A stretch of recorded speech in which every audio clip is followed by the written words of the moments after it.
this. Fresh off of Palm Beach County, that's where I'm from. Where niggas get gunned down and left slung from. Thumbs up for fucking round. This ain't accounting for you bitches to come around. What up? What up? And welcome to the unofficial, undisputed podcast of the National Football League.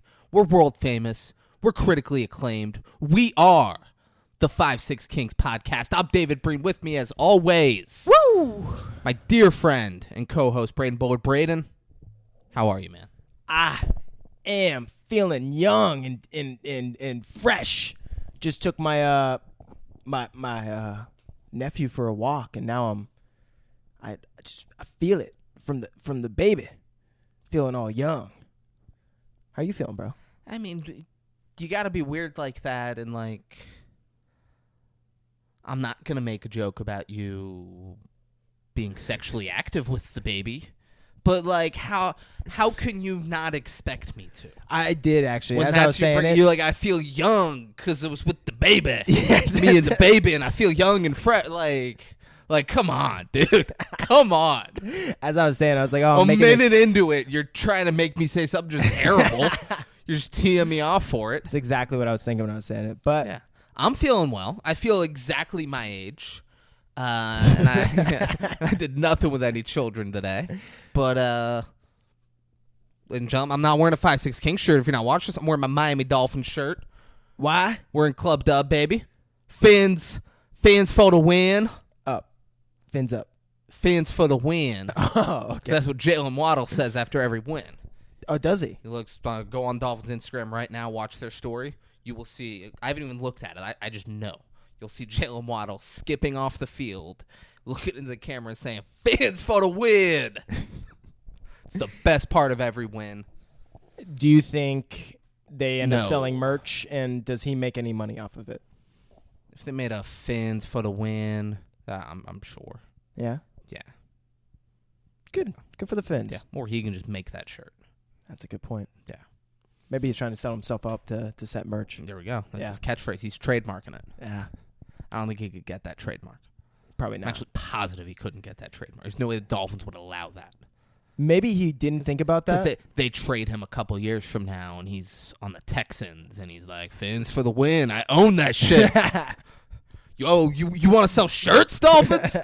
You want to sell motherfucking shirts? Pay up.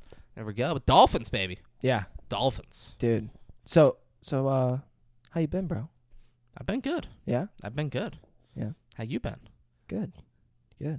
Dude, I did want to say, now that I'm thinking about it, I had to point at you. I don't know if you've seen Black Adam. Not to jump ships off a phone booth, but just really quick. They had it's a decent movie. I can't imagine I'll watch it. Yeah, and I like mean, it. the storyline isn't that good. The bumping is okay. I will give it pretty decent, good action. But you just don't really give a shit enough. But they were successful enough in the box office for 3 days. And then what the fuck does Marvel do? They drop 2 banger of a fucking trailer online for Quantumania, Ant-Man vs. Wasp, and the Guardians of the Galaxy holiday special. And it's just like, what does DC do, dude? What do they do? They can't compete, but they get The Rock. Yeah. Like The Rock, I'm sure they made fuck you money. Well, and there was a big because it was The trend. Rock playing a... Well, the biggest thing wasn't even just The Rock and Black Adam. It was the fact that at the end, in a post-credit scene, they showed that Superman is being brought back. And that's what The Rock has been teasing this whole time. So, like, everyone's freaking out because DC was basically dropping Henry Cavill as Superman. And now they're bringing him back as Superman. And there's going to be, like, basically a new movie with Black Adam and Superman. And that trended pretty well for, like, 3 days. I saw it all over the place. Can't wait. I'm sure it'll be awesome. And then Marvel just drops some fucking... They're just like, we gave you 3 days. When's Wakanda Forever come out? I think November... I think next weekend. There we go. Like, I think that will be the next movie that I go see. Yeah. But, dude, if you haven't seen the trailer for Quantumania... I'm gonna need you to quit pointing at me. It's fucking great, bro. I'm gonna need you to quit real quick. Y'all check it out. Yeah, man. Yeah. Check it out. Guardians of the Galaxy. How many movies have they had so far? This is going to be the third one. I definitely didn't see the second one. The second one was... I'm positive I didn't see it. The second one was fun. I think the first one was probably better, but the second one was more fun. But fun like Thor: Love and Thunder was fun. A better mix between a serious Marvel movie and Thor and Love and Thunder. Like, you get a mix of both, but it's not maybe the best way to kind of put it, but they had some serious moments, but it was just more fun. Like, the overall storyline and keeping it more to, like, the development of the characters and everything was more of the first movie. The second one was good, but I don't know. Okay. It was all about, like, Chris Pratt's dad, Star-Lord's dad and stuff, and yeah. Someone had a dad. Yeah. Oh, look at me, everybody. I got a dad. Fucking Jesus. asshole. And then he was just, yeah. Yeah, like, I'm worried. We're 6 minutes in. Fuck you for getting us on this conversation. Well, I love the 6 little. minutes in. Because, like, I'm more Wakanda Forever. Thor: Love and Thunder put such a bad taste in my mouth. Dude, me too. That I'm worried Me too. that Marvel's just ruining these movies now. I think they're ruining it until this next phase, until Ant-Man and You Quantum. think Ant-Man's the one that's saving it? Oh, it 100% is. Like, if you watch the trailer, it is. And the reason why is because of the new villain that they're bringing in. It's not because of Ant-Man. Just think about how ridiculous of a statement that is. You're like, I think they're ruining the Marvel Cinematic Universe, but I think Ant-Man's going to save them. No, seriously. It's so ridiculous. It is.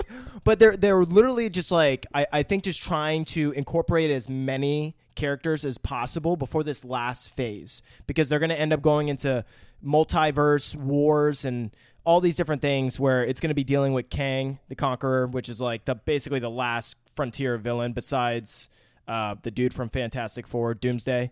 But Doomsday is going to be a part of that next series anyway. So they're like bringing in Fantastic Four. They've just been like Doomsday? Doctor Doom? Doctor Doom. Doctor Jesus. Doom, yeah. It's probably a movie does. It's probably Doomsday or some shit. No. Yeah. It's Yeah. Doctor Doom. My way over here, I was listening to the Carter 3. It's a great album. It's a great album. I don't know if it's because I was 13 years old when the Carter 3 came out, but that's the last good album Lil Wayne did. Yeah. I'm trying to think what he has a couple songs on a couple of their albums that I like, but not like overall album. I don't think I've liked a song that he's released since then. Dude, you got to hear the remix he did on one of Adele's song. I mean, I can't imagine it's that good. Dude, that's what I'm saying. It surprises you because you're like, oh, what is this, Adele? And then he just starts spitting. You're like, whoa. That's the thing that like surprises you. I don't want to be surprised by Lil Wayne and be like, oh, this is actually decent. Like Lil Wayne, Carter's 1, 2, and 3, great albums. Oh yeah, Great albums. it's. I want Lil Wayne to release a song and me know it's gonna be great. Not be like, oh, it's actually not bad. Yeah. Like, fuck that. Well, I think that's kind of like a part of rap today is kind of just getting a bunch of material out there rather than like honing in on an in particular song and spending a shit ton of time on it. I think it's more like, I got these verses, I'm going to put it on this beat that I think is hard, and I mean, I could be wrong, but I feel like it's just more about the volume of the amount of music that they're putting you're out. Lil Wayne. Like, he doesn't need to. Yeah, Like, I agree. Look at like Kendrick Lamar. Yeah. It's not that often he's releasing shit. And when he And that's when a he good releases point. shit, it's great. Yeah. I've heard like rappers too, they've talked about how they have like hundreds of songs that they'll probably never put out because they don't feel like it fits like an album or this or that. Yeah. But yeah, I mean, It's the way it should be. yeah. If you have a song, or if it's not good enough, you don't just go, well, just get it out there. Yeah. Like, no, you're Lil Wayne, man. Yeah. You're Lil Wayne. I feel like there was a time where you were the best rapper, like, currently working. best rapper alive. Yeah, best rapper alive. He started this shit. Don't just release shit. Yeah, I think it's probably because he's not kissing Birdman on the lips anymore. Probably has something to do with it. You have a problem with that? I don't have a problem at all. I'm saying Does that it was make you uncomfortable? No, that's why I'm bringing it up. I want to talk about two men comfortable enough to kiss in each their other. sexuality and masculinity, and they love each other. Yeah, that's what I'm Comfortable saying. enough? It's probably been going downhill ever since he stopped that. I don't see the pictures anymore. I mean, he probably still does it. Think about it. He just keeps pecking Birdman. He wants Shit keeps his sailing. life to be more private. That's a good point. Yeah. That's a good point. I think you're uncomfortable with it. I kind of like it. All right, guys, we're 10 minutes in, so let's talk about phone booth. Wow, look at that warm up. Look at that warm. Hey guys, I'm friends with Colin Farrell. So this whole movie, Where is he? You said you were gonna have him here. dude, I got him on speed dial. You're like, oh, I'm best. I'd I'm fucking best call friends him. with Colin Farrell. Call him. I call him, but Call him. it's just we're using my phone. I mean, Oh I yeah, have you can't do it. You don't have a Mac laptop. It's not like you can. connect to my Yeah, it's not like you can do it off your face. computer. Yeah. Well, I'm recording. I just don't want to mess anything up. I mean, fuck that. It's fine. We'll still get it on there. We might just not get it on the audio, but that's fine. Watch the video for the Colin Farrell phone call. God, if only I was cool enough to actually have his phone Yeah, number. that's what I thought. Shut the fuck up. You want to talk money about phone booth? Oh, David, Yeah. do I? I love that motherfucking money. All right, so I'm gonna. It's been like fucking 90 days since we've done a movie. Mm-hmm. I assume I didn't skip anything. We're just jumping in the money. Budget can't have been that much. Because it was Forrest Whitaker before he was like Forrest Whitaker. It was Jack Bauer before he was Jack Bauer. Tell him. It all takes place. I'm going to say $15 million. Ooh, that's a good guess. Just a little bit lower. Just a little lower, $13 million. Yeah, that's it. 13 on the nose? Yep, 13 Look on at the that. nose. They just rounded up. They're like, fuck it. There we go. 13. Yeah, like we made like 12.6, but we'll round that shit Yeah. up. Or cost that. Yeah. Or it's a little bit more, and I'm- they just like rounded it down, for remember- tax purposes.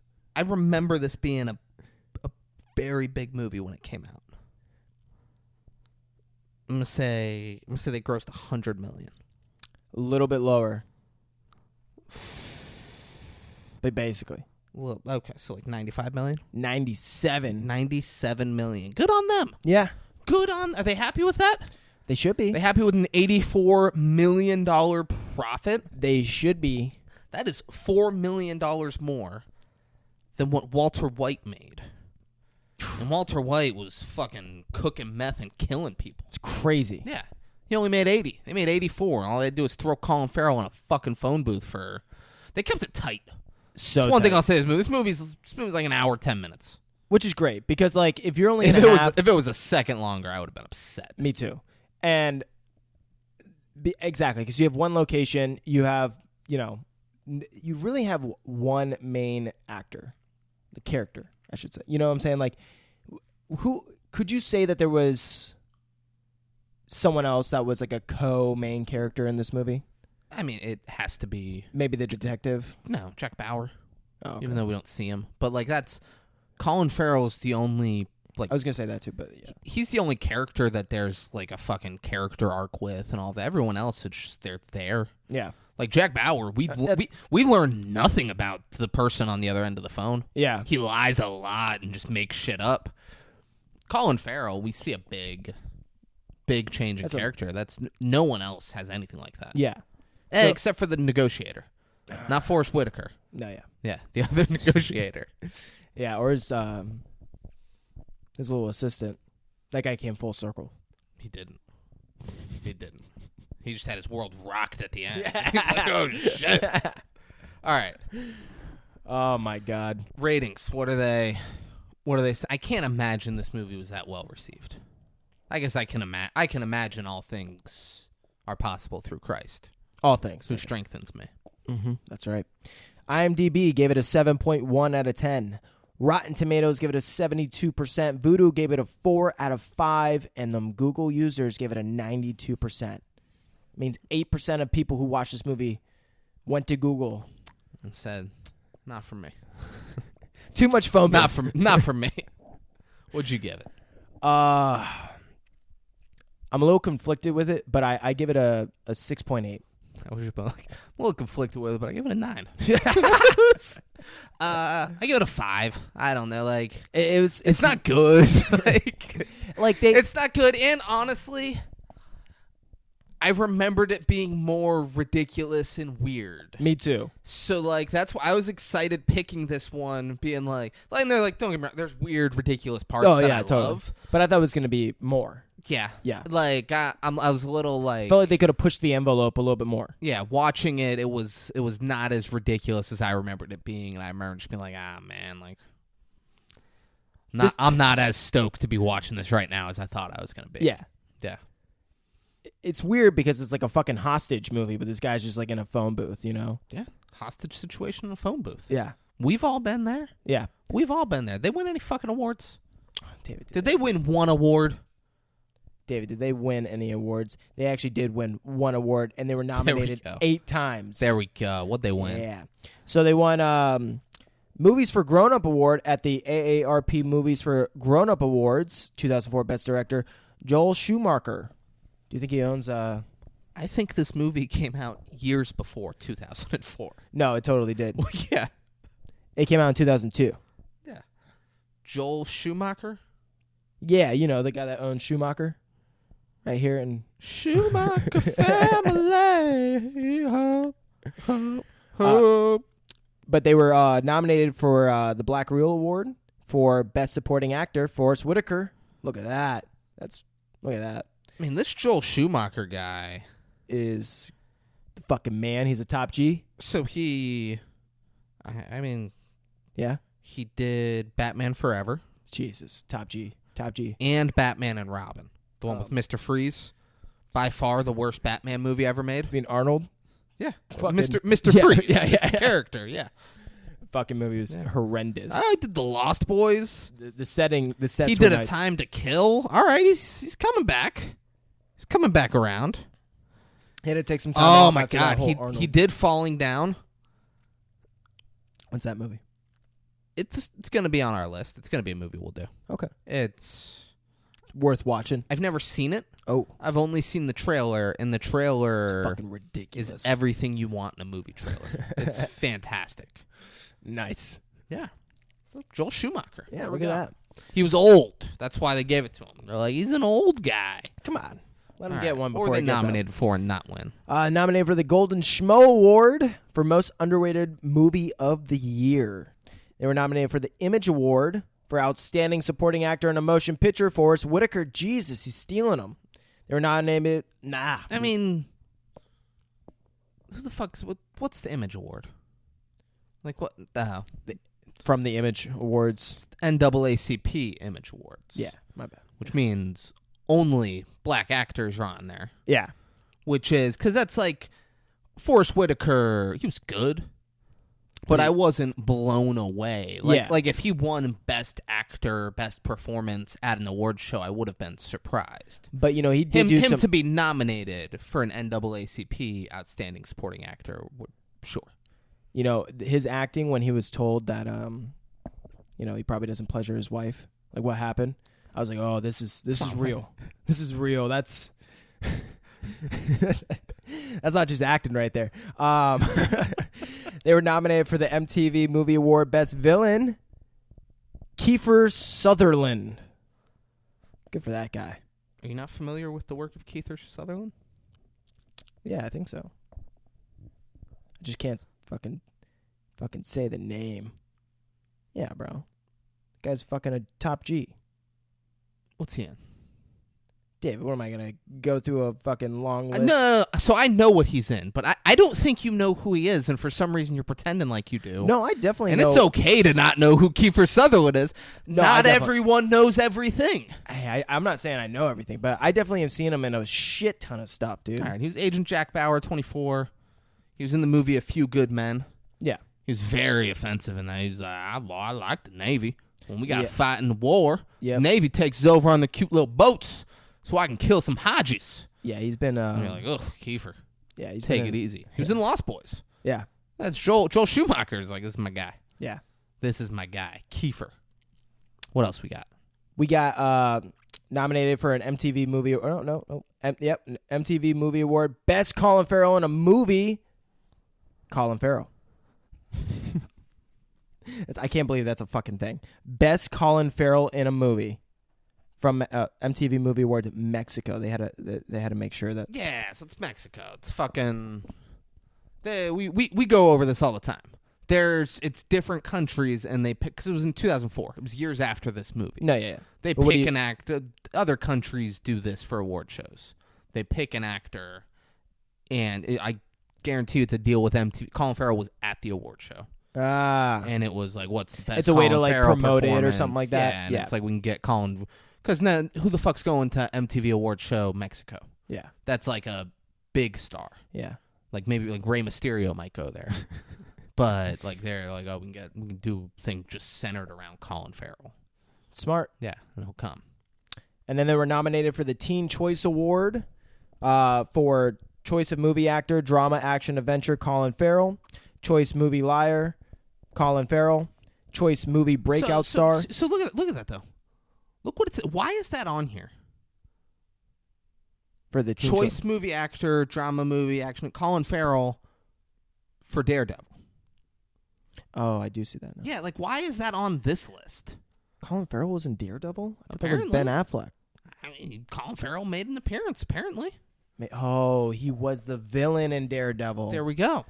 Jesus Christ. I don't know Yeah. why they do that. Only one of it. He was Choice Movie Liar is the only thing Colin Farrell was nominated for at Teen Choice Awards for this movie. Yeah, you're right. Everything else is different movies. It's weird that they do put that. yeah. Like why juice up the numbers for Phone Booth? Who the fuck's going on here? Joel Schumacher is going on here, and he's like, "Oh, let's I gotta see that win once again. goose the numbers a little bit." All right, Yeah. it's an old circus term. Yeah, but they did Goose- keep it nice and short and Goose sweet. suit. It's an old circus term, Braden. Goose suit? Goose suit. What does that look like? It's an old circus term. That's why we say it. Goose suit. Goose suit. There you go. All right, that's everything. Do you want to take a break or are we jumping in? It's up to you. I mean, I kind of have to pee. Daddy's got to take a piss, and why not do the break right now, right, people? Yeah. You get it. But guys, when we come back, we're talking all things Phone Booth, Oh, yeah. all things. So stick around. And we're back. We're back. Hey, Derek Cheater, fuck you. So the movie opens, showing like a satellite connecting, like it's a phone movie, and they're playing a song. It goes, operator, information, give me Jesus on the line. Operator, information, give me Jesus. Give me Jesus. No, they don't double down on give me Jesus. Oh. Give me Jesus, and then we say on the line at the same time. All right. So operator, information, give me Jesus Hold on the line. Oh, on the line? On the line. Oh, give me Jesus on the line. I thought it was I want I thought to it was hold the line. I want to talk to that. I want to talk to that dude. You put him on the line. Ah. You get that motherfucker. You put him on the line. I got some shit I got to say to Jesus. That's what it's like. It's very aggressive. Very aggressive, not Yeah. gospel-y at all. I like it. And then it shows just the satellite. It connects a call to an Asian man's phone. And then it shows black people rapping, Just to get that New York feel. playing basketball, and breakdancing on the streets of Times Square. Like just this is what black people do, right? they rap, they dance, and they play basketball, not on a basketball court. Yeah. Let's make it happen. The director didn't even know that was happening. The editor's like, I got some good stock footage. It's That gonna be perfect. Yeah. It's gonna be perfect. It's exactly what we need. We then find out that 8 million people live in the 5 boroughs of New York. Do you know that there are less than 8 million Jewish people living in the United States? I did not know There was a that. commercial during the Dolphins game that said that. That is a And weird little coincidence. It was like, they need your voice now more than ever. And I was like, oof. Jesus. I would have Did taken. they say why? I would have taken because of all of the stuff going on. There's a lot of Talk about Kanye? there's a lot of there's a lot of Jewish hate going on right now. So they're like, and it even started like, we appreciate someone trying to get fucking killed out there. Bro, did they not know that the 5-6 Kings are recording? They must not know one stay in the head. One stay in the motherfucking head.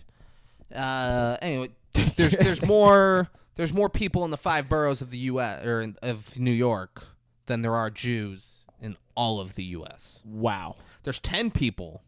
10 people. 12 million people are in the metropolitan area.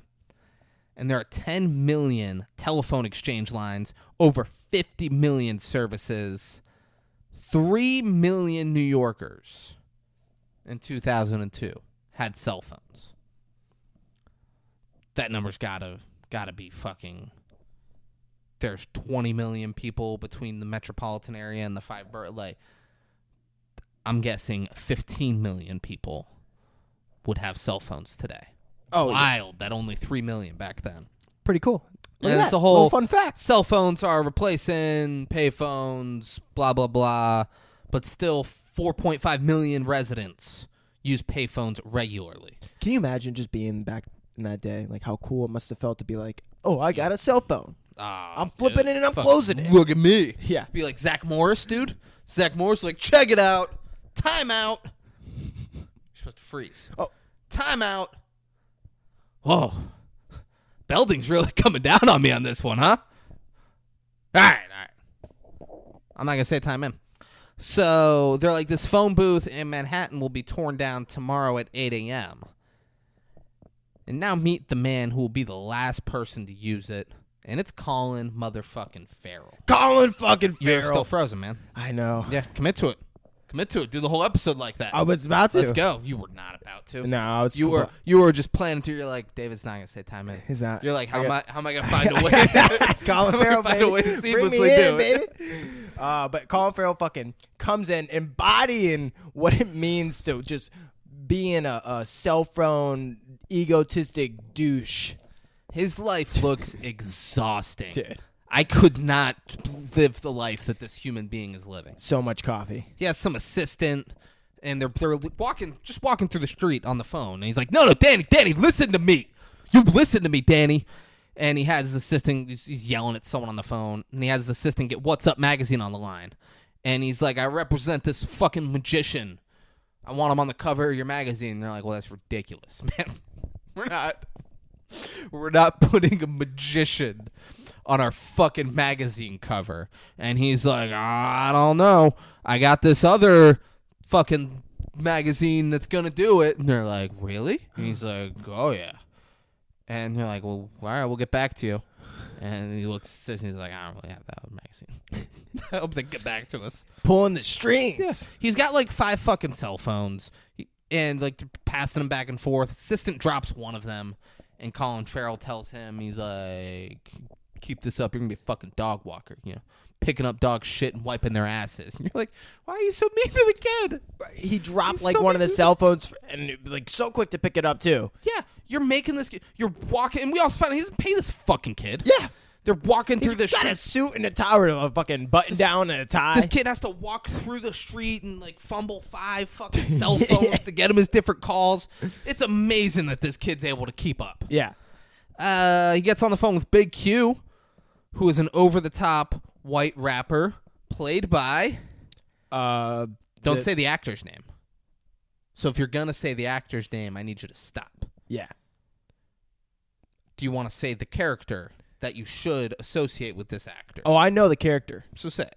but I forget the name. Jake Mazursky. Jake Mazursky from Alpha Dog. How could I forget? He's playing over-the-top white rapper, and Colin Farrell, he gets on the phone, and he stops to check out some chick, and she looks at him, and she's not bothered by it, because Colin Farrell's handsome and charming. Yeah. So like, they have a little thing. And he's like, "Hey, we got to change the night of your party, Big Q." And Jake Mazursky's just fucking losing it. He's like, "We ain't changing shit. I'm gonna motherfucking kill you. I'm a gangster. I don't gotta be reasonable." And he is tiny, and he is 2 Ginormous. just fucking massive black guys on either side of him. Yeah. And he's like looking at them, and they're like, "Mm-hmm." Yeah. That's Yeah. what's up. He's like, "Yeah, this is how I do it, right?" Is that okay? He's like, "This is how I do it." And they're like, "Yeah." Colin Farrell just hangs up on him. And then he's just like, No respect yeah, for all Big right. Q. He's like, "Oh, yeah, I got to go." Try to play it Just off. hangs up. Which is what you do. We didn't hear NYPD Blue, 11 o'clock. And it's Dom from... Dom Toretto? No. You thought it was done? How great would it be if because they're both big bald guys, if I thought it was Vin Diesel, and I like argued you on it, and you're like, dude, it's not Vin Diesel. I was like, dude, it totally is. What are you talking about? Look at him. It's absolutely Vin Diesel. It's the guy who plays Dom in Entourage. Yeah. Vince's friend who he like shows. They just come. It's right after Aquaman comes out. Yeah. And then they get home and someone's like broken into the house and they come in. Dom's just sitting on the couch. Such a great episode. And they're like, Dom, what are you doing here? He's like, hey, just got out of prison. Yeah. I rode a bus with Vince's fucking face on it the whole way here. Ironic, huh? And they're like, why didn't you call? He's like, yeah, I don't do phone calls. And then he's kind of a douchebag the whole time. Oh, Just yeah. keeps bringing up how like, man, I was in the joint because of what I did for Vince. And now Vince this big movie star, you know? Like he's kind of just a piece of shit, but it's weird, like weird Italian neighborhood passive-aggressive guilt where you're not even sure if Dom realizes he's doing it. Yeah. You know? Dom just kind of like, it's what it is.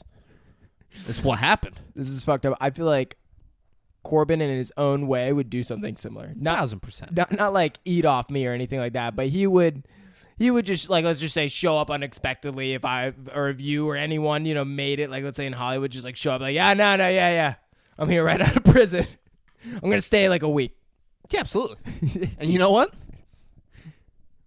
Oh, If it was Corbin, I'd be like, yeah, absolutely. oh man, exactly. I would do exactly what Vince it wouldn't did. even be a thought. No, yeah. I'd be like, yeah, of course. I'd be like, Yeah, dude, go use my bed. I'd be like, dude, next time call me. I'll Go fuck I'll the fucking girl get you over upstairs. here. Yeah. Like I would not hesitate. I'd be like, yeah, Corbin, of course. Yeah. So it would get to a point where I'd be like, Corbin, you gotta. But he's big and Yeah, swole too. Yeah, and it's like- yeah, but if I got that kind of money, I'd fucking handle Corbin. Oh, no, yeah. Yeah, in that scenario where Yeah. I got Aquaman money. Corbin's he's not fucking with me, all right? Yeah. Corbin, you can't fuck with me now, all right? You're a little punk-ass, bitch-made-ass little motherfucker. And if I see you on the street, next time you see me, you don't want to see me. It's just like that, bitch. Boom! Boom. Look at that. So Colin Farrell gives him Britney Spears tickets in exchange for celebrity gossip. It was I really didn't like this part. it was fucking ridiculous. He then calls page 6, and the lady that answers the phone keeps sneezing. And he's like, I got information for you, and tells her whatever Dom just told. It's not important. It doesn't come up. Yeah. Whatever Dom just told him. And then he's like, hey, and I accidentally had something sent to you from my office. Please don't do me a favor and don't print it. And she threw it out, and like she pulls it up, and then she tells her boss, she's like, hey, Colin Farrell doesn't want us to print something. He's like, nah, fuck Colin Farrell. Put it on the cover. Yeah, Colin it's Farrell's like, already no. red. Yeah. Oh, no, you're kidding me. Don't do that. No. And then hangs up. He's like, fuck yeah. Yeah. And like high fives his assistant. He wanted them to print it. It was. I feel like they did a lot of things very well. Like that. There's a lot of things that you don't find out, you don't really need to know about, but they're using it as a way to build this character's backstory and make you understand a little bit more about him. And I feel like they did a really good job with this just like short amount of time. It's just chaotic. Yeah. That's what When this guy's life is a fucking nightmare. He's got to pull all these strings. He's got to lie. He's got to deceive just for him to get his way. And you see that they build that so quickly, and you're like, you fucking hate the guy. They do that so well, so quickly. Yeah, immediately. Yeah. What's Up magazine calls his assistant. They caved. And then Colin Farrell's like, nice. Fuck it. Make him sweat. Yeah. Make him sweat a little. And his assistant's like, he's in a conference meeting. I'll have to have him get back to you. And then hung up. Colin Farrell tells the kid to absorb everything and get a new wardrobe. Yeah. He's like, if you absorb everything and get a new wardrobe, you'll be all right. So he gives him some money. You're like, okay. Nah, not yet. Not yet. Oh. Right. So right now you're just like, I mean, fuck you, man. Get No, a new yeah. wardrobe. They run past Mario's. Looks like some sort of restaurant type deal. They run Yeah. past it. And Mario catches them. He's like, what the fuck? Huh? You're just eating here for free, drinking here for free for 6 months. I get one mention in the post. You think that's good enough? I'm pulling your tab. And he's like, hey, Mario, come on. And then he's like, what if I give you Big Q's? He's like, you know what? I can't. And he's like, no, fuck that. You owe me, Colin Farrell. You owe me. And he's like, I mean, what if I give you Big Q's album release party. He's like, it's gonna be celebrities. You stock the buffet. The record company will handle the liquor. Blah blah blah. And he's like, hey, and tells him like, change the menu and the wallpaper in the bathroom. You only get one chance with celebrities. And he's like, all right, thank you. And then he tells his assistant, he's like, fuck yeah, tell Big Q he's gonna have the party on the date he wanted. Like, he's like, fine. He's like, you need to change the fucking bathrooms and shit. Like, this is celebrities here. He's just wheeling and dealing and making shit happen. Yeah, and I think this also shows something that I just kind of realized is obviously Colin Farrell takes this exact route almost every single day. For the guy to know what time, because he ran out the doors. Oh, like yeah, Mario was waiting. he was waiting, yeah. So that shows like, oh, this Mario is, wasn't out front. Mario came out. yeah, this is his everyday route, and that's like they do. There's a lot of things that you almost want to know more about. You think maybe, oh, this is going to come back around, but it doesn't really mean anything. But they end up building so much backstory and showing you so much of like what you're supposed to know. So it does to a degree. Yeah, but like, uses the same payphone at the same time every day. yeah, exactly. Yeah. And Like they get you. Kiefer was watching. My him point and is, like, they make you know exactly what they want you to know, and like nothing more. In a sense, like there's nothing wasted. Is my point.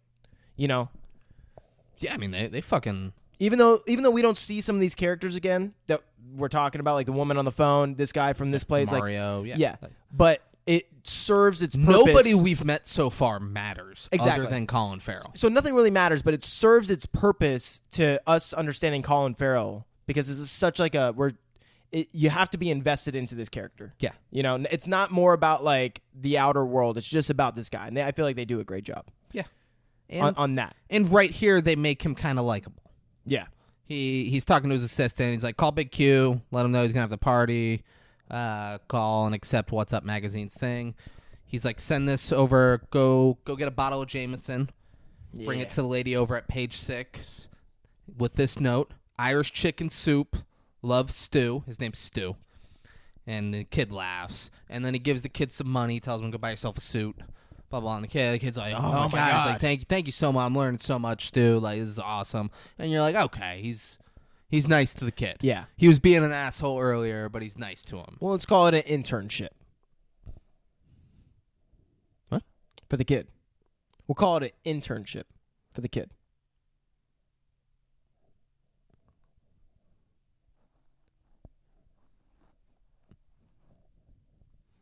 What prompted you to say that? Because you're talking about like, oh, he doesn't pay the fucking kid, and now we're supposed to feel better for him because Yeah. he's starting to be nice a little bit. I said he was mean to the kid on the street. Now he's nice to him. He gave him some money. Yeah. Let's call it an internship isn't a segue from that. Well, I felt like it's like it kind of makes more sense as to why he's not paying him. Maybe he's not as much of a dick. He keeps telling the kid, I'm going to pay you. I'm going to start paying you soon. I'm going to pay you. That's Yeah. the thing. And then later he's like, That's kind of like how. An and then internship later kinda works. he's like, I'm never going to pay that fucking kid. Fucking never going to pay him. I know. Yeah. Let's call it an internship. Yeah, but let's fucking call it. So he goes to a phone booth. He like skips over there. He's excited. Oh yeah. He gets in and immediately Pizza Man shows up and says, half pepperoni, half mushroom, extra crispy. And he looks at him and he goes, nah. He's like, I mean, what am I supposed to do with the pie, man? It's already paid for. Colin Farrell goes, you know, there's a homeless guy around the street.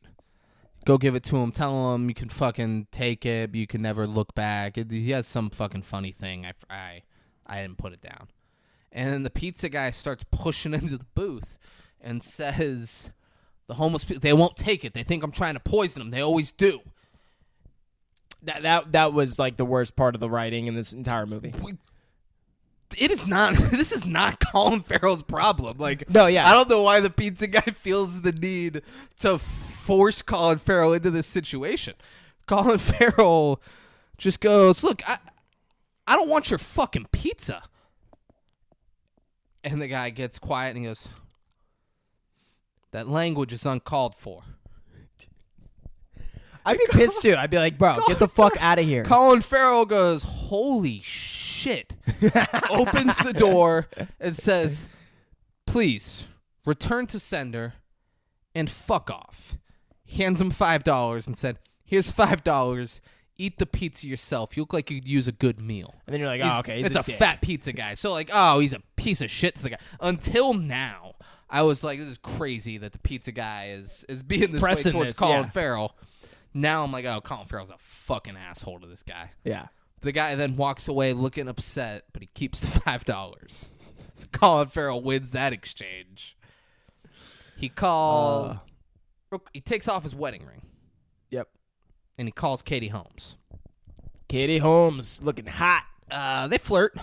They're flirting back and forth, and he's like, he tells her that he told Page Six that Mel Gibson was looking for an actress for his new movie, and it's between Cameron Diaz, Julia Roberts, and her. And she's like, "What? You did not fucking do that." He's like, "Yeah." Anything for you, babe. Part of it's just getting your name out there. Now people are gonna be like, "Oh, who's this actress?" Yeah. Yeah, it's not true, but like people are gonna be like, "Oh, who's this? Who's this chick?" And he's just lying so fucking much. Though. Yeah. I mean, he's such a fucking he's such a piece of shit. He's like, I'm by the City Hotel. I just had a press conference at the City Hotel, and I was gonna get a drink, and there's some martinis and some people that I think you should meet. And she's like, I can't. I told my scene partner that we would run lines before class. We're doing a scene from Jerry Maguire, and I'm playing Renee Zellweger. And the way he tries to spin this shit, dude. He's so annoyed. He's so annoyed. He's trying to find a way to manipulate her into going to like not doing her craft. It's just like a shutdown. Like, yeah, no, fine. Have fun with your scene partner. Yeah, sounds really great. Yeah, Jerry Maguire. It's great. And she's like, "Are you upset?" He's like, "No, I'm not upset at all. No, why would I be upset? You know, I had this meeting that I canceled to see you, but you know, whatever. I could probably get the meeting back on. You know, it's no problem. Maybe some other time, right?" And you're like, "This guy sucks. Oh my God. This guy sucks so much." And they're getting off the phone, and she's like, "Hey, Stu, big kiss." And he goes, "Yep, you too," and then hangs up. And then he picks up his wedding ring, and then the payphone rings. And now the movie is good. Yeah. It's ridiculous, but this is when it starts being good. He answers it, and immediately the guy goes in. There's no hello. There's no, hey, how you doing? Immediately says, "Isn't it funny? You hear a phone ring, and it could be anybody.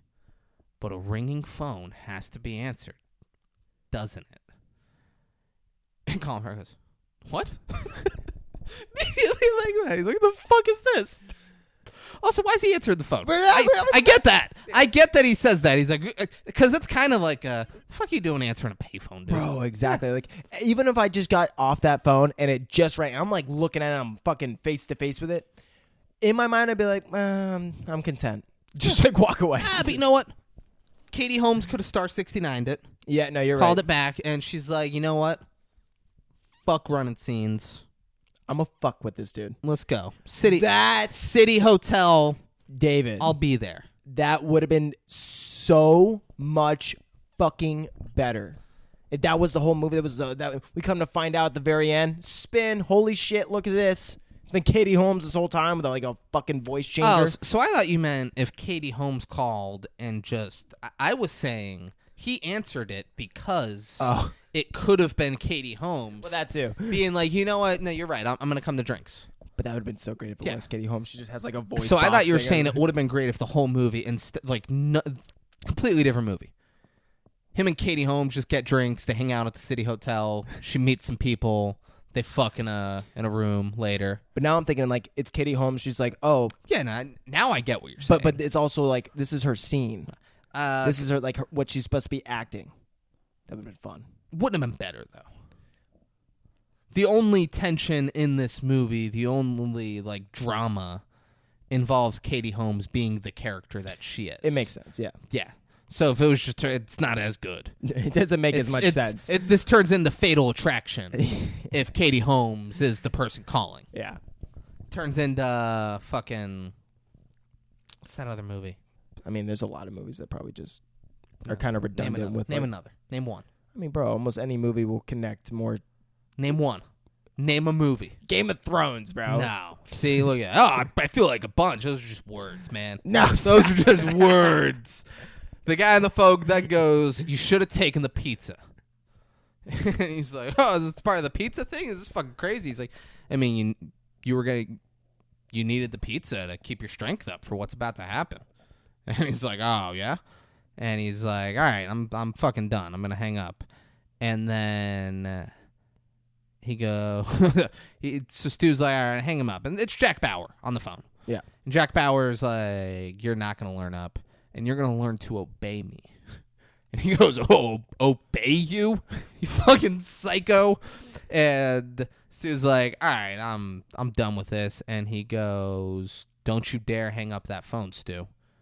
And he goes, Stu? Who's Stu? I don't know any Stu. And he's like, why, do you prefer Stewart? He goes, Stuart Shepard.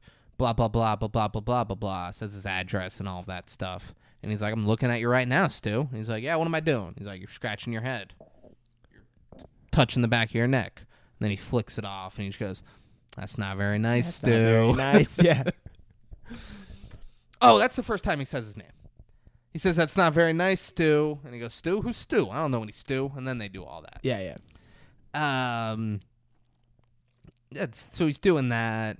Stu insults Jack Bauer, and Jack Bauer doesn't say anything. And then Jack Bauer just says, I'll say hi to your wife, Kelly, for you. And hangs up the phone. Once again, probably would have just left. Probably would have, all right. Just content with the rest of my day. Just keep going about. Like, I'll see him when I see him. I'm going to stay on this phone.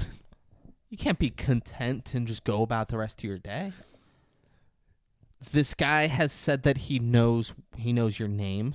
He knows where you live. All I got to say is one thing, And David. I'll say hi to your wife, Kelly, for you. One thing I got to say, David. It's not going to apply, but say it. One staying So I there. knew that's what you were going to say. Sure. That's all you got to say. Sure. Stu needs to go to wherever Kelly is right now. No, exactly. That's what I'm there. Not just be content, go about my day, see what's going on with page 6, see if they got that up yet for Katie Hobbs, like all that. No, you can't just go about his day. No, yeah, you definitely got to go get your wife. Leave the phone booth, but And go make sure your immediately- wife is yeah, okay. Immediately go see your wife. Yeah. Oh, dude. Instead, he hangs out there. The phone rings again, and he's like, tell me what you want. And Jack Bauer says he's a failed actor, and I couldn't get any lower. I'm just such a low-life piece of shit. I can't get acting gigs. I live in a shitty apartment. I'm a walking, talking cliche. And Stu's like, I can get you auditions. I can call some people. You know, like I can use my connections. He's like, really? You can call some people for me? He's like, yeah, of course. He's like, I want you to call Pam. And he's like, What? He's like, no, I'm not gonna fucking call Pam. He's like, all right, great, I will. And then he calls, like, Stu can hear it, but she can't hear Stu. And now this is when shit starts to kind of like where Colin Farrell starts to take it more serious. Yeah, Colin Farrell's like, what's Fuck, this guy's deal? Jesus This Christ. guy's fucking. He's That got is his Pam shit. on the phone. Calls her, and he's like, I'm a good friend of Stu's. And he hasn't got many.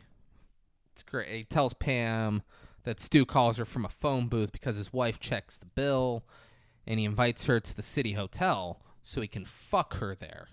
And he says, cheap rooms for cheap girls, Pam. He goes, Pam, why do you think he calls you from a phone booth? And she's like, he says it's quiet. He's like, that's just stupid. All right? Yeah. And then he kind of just shits on this poor girl for a little bit. And then he ends with, all right, I got to go, Pam. I'll say hi to Stu for you. Big kiss. And then he hangs up. Yeah. It's great. It's crazy that he was able to like tap their phones when shit like this was. I mean, cell phones are brand new, dude. Yeah, but tap and pay phones, old as time. Yeah. Old as time. He knows what he's doing. So this is, guys, this is where business really picks up. This is where this is my favorite character in this movie, who shows up now. Yeah. Okay. A black hooker knocks on the phone booth door and says, "You done in there, Daddy? Gotta hit this trick back before the next bitch take my score." And she's holding up like a pager, like she got a page from a trick, and she gotta hit that trick back before some other bitch takes my score. Like he gon' move on. He ain't just gonna wait around for me all day, Daddy. I gotta get on the phone. I'm loving her. I am loving her right off the bat. She's like, yeah, I'm a hooker, but get the fuck out of the phone booth. I gotta do my job. Yes. Immediately, he says, go away. It's like, what? Go away. And she goes, hang up the fucking phone, N-word. Do you think I was gonna say it? Do you think I was gonna say it? I was like, wait, I was Hang up the He's like, go. She's like, go away. Hang up the fucking phone, N-word, with an A. Yeah. Stu then looks her up and down and then turns back to the phone. She goes, Don't you motherfucker eyeball me. And then I think she walks away there. I think she'll be back. Don't you fucking worry. She'll be. If you thought this was the end of her, buckle in. Where's her she awards? Is back. Every award should have been for her. Yeah. Jack Bauer wants him to call his wife and say he's cheating on her. And Stu's like, I'm not cheating on her. This is fucking crazy. He's like, why you calling Pam? He's like, I like knowing there's a possibility. He's like, it's like, you own a nice house, but you always dream of that vacation. And he's like, yeah, no, I get it. He's like, Kelly's the house and Pam's a fucking motel. I really wish Bauer would have been like, oh, well, now that you say it like that, I get it. Yeah, it's like, my bad. Yeah, have a good day, dude. Yeah, you're good. My bad. Homegirl's back. And yelling. She's back. She's so fucking great. She's back immediately. And She got she's like what her friend. No. Come on. I know everything that she does.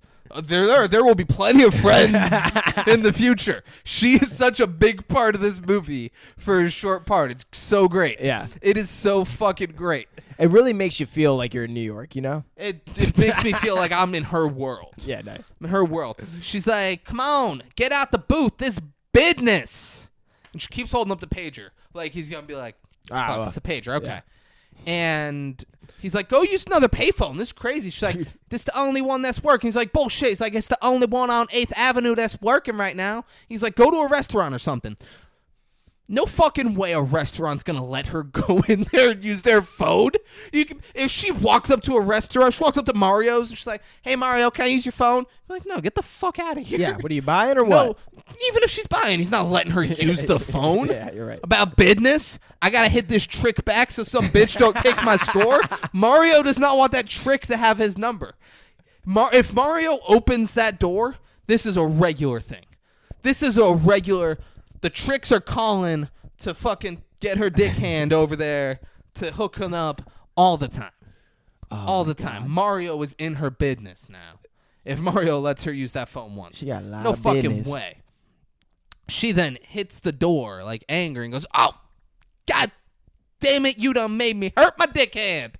My dick hand. And, like, the lines are so ridiculous, dude, that They're perfect. Yeah. They are perfect. Exactly. And it's like, she nails them. Because, like, you could look at these lines and like, not play with them as well as she did. She is the greatest. Dude. She is 5-6 King Award Show round 2. She will 1,000% be nominated for Best Character. Yeah. 1,000% Best Character nominee. Oh, you said Her. a hooker on drugs? I don't think she's on drugs. Yeah, maybe she's not. No, she's not. Okay. She's just worried about business. Yeah. She got to hit that trick back so some other bitch don't take that score. Hooker worried about business? Shit. She's fucking great. Got that all day. When she says you done made me hurt my dick hand, Colin Farrell goes, oh, I'm sure you're just as good with the other hand. And Jack Bauer's just laughing his ass off. He's loving this exchange. He's like, oh, man, I was worried for you there, Stu. I thought she was going to get you with that hand. She goes over like to her friend. And it's gonna be, it's just, she's not done. No. She's far from done. Mm-hmm. Stu starts appealing to the actor and Jack Bauer. And he's like talking about how like, the character, you play this actor, blah. He's just trying to be like, come on, like you can get back in the business, people sympathize with you. And then Jack Bauer's like, I'm not really a fucking actor, man. All right, just stop. He's like, I just want you to tell your wife the truth. That's all. That's all I want. Stu then calls his wife. On the cell, he doesn't. And Jack Bauer's like, put her up to the fucking thing so I can hear. And he calls his wife. And so he's got like boom. And then he's got a cell phone up here. And she's like, hey, some guy. She's like, you all right? Some guy called me earlier and said that you were going to be calling me from a phone booth. And it was really important. And he's like, yeah, there's a lot of prank calls going on. And then homegirl and her friend show up at the phone booth. So now it's just getting chaotic for him. He's trying to talk to his wife on the cell phone. He's got Jack Bauer in his ear. And then he has two prostitutes just raising hell outside the phone booth, and he's like yelling at them. He's yelling at Jack Bauer. It's a fucking nightmare what he's got going on right now. The way they're shooting it too, you're like, oh, I'm feeling this anxiety. I'm feeling the stress building. Yeah, Like I know where Colin's coming this from. is fucking awful. They like, and I'm not gonna be able to say this enough. Colin Farrell, fucking brilliant. I mean, the way he's been able to just like. I think brilliant's a stretch. No, I think it's Brilliant. for the acting. I mean, he'd been nominated for a fucking Academy Award if it was brilliant. I mean, we're talking about, He's very good. but like, Think of how top shelf the word brilliant is. yeah, Very good. yeah.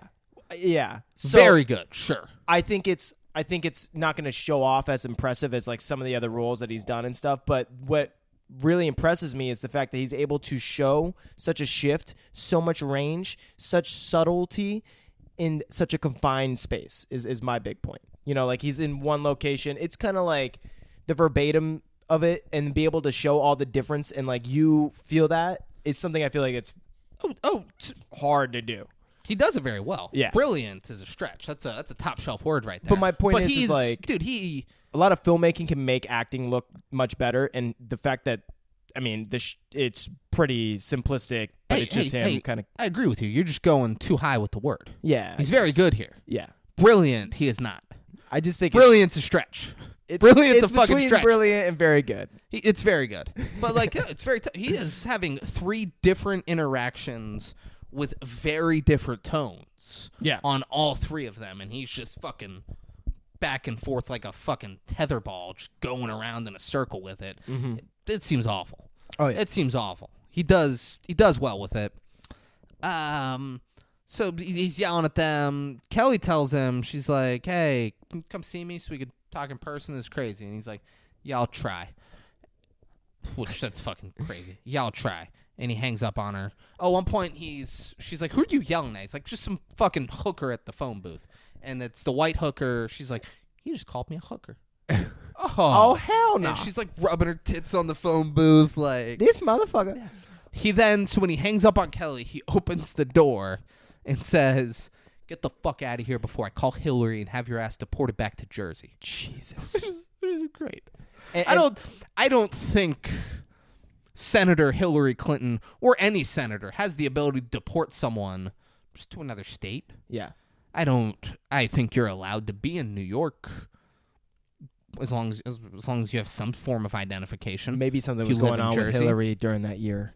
Where she was just sending all and she was skanks preaching back to it Jersey. or something. Yeah. There we go. Good for Hillary. But Making it happen. The small glimpse that we got of Kelly, I was almost pitching her being different.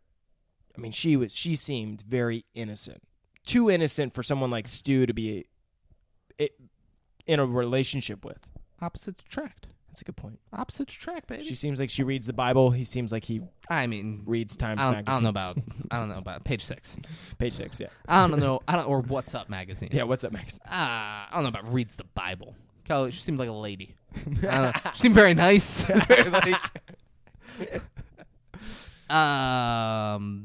He then calls the hookers. They're like, "You're a motherfucker." He's like, "Yeah, and you're a dirty skank." And then they walk off. He's got some balls. Jack Bauer asks why he lied to Kelly. And he's like, "Why screw her life up? All right, she never did you any harm." And Jack Bauer says, "Everybody does harm." And Stu's like, I'm done with this, all right? I'm done with your fucking weird mind game shit. I'm hanging up. And he goes, "Stu, if you hang up, I will kill you." And you're like, whoa, here we go. He then says that he has a rifle, and he uses a lot of cool gun words. Is this also when he shows the laser? Because isn't Colin calling on his bluff a little bit? He says he has a rifle, uses a bunch of cool gun words, and he's like, at this range, the exit would be the size of a small tangerine.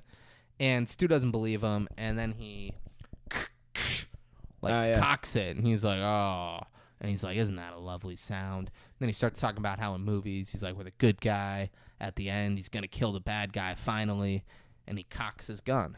Because it's He's scary. like, "Now why does he cock his gun? Why did he not have it cocked already?" Because it's a scary sound. Because of the sound. Yeah. Yeah.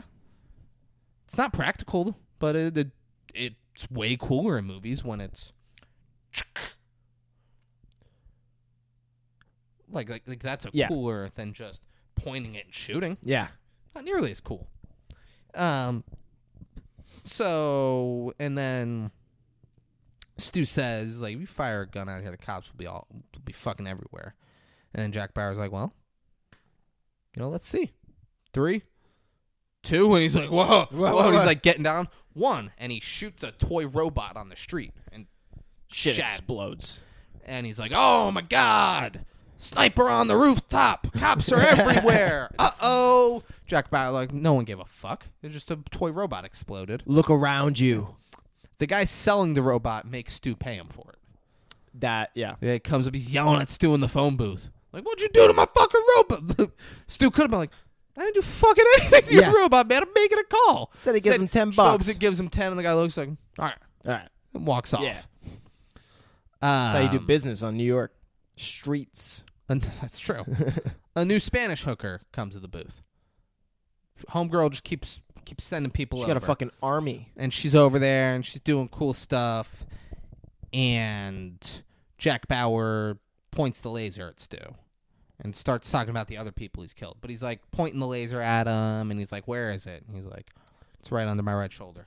He's like, good, Stu. How about now? He's like, it's on my chest. I think he's making him say where the laser is. This is my first little problem with, like, only small problem I really have with this movie.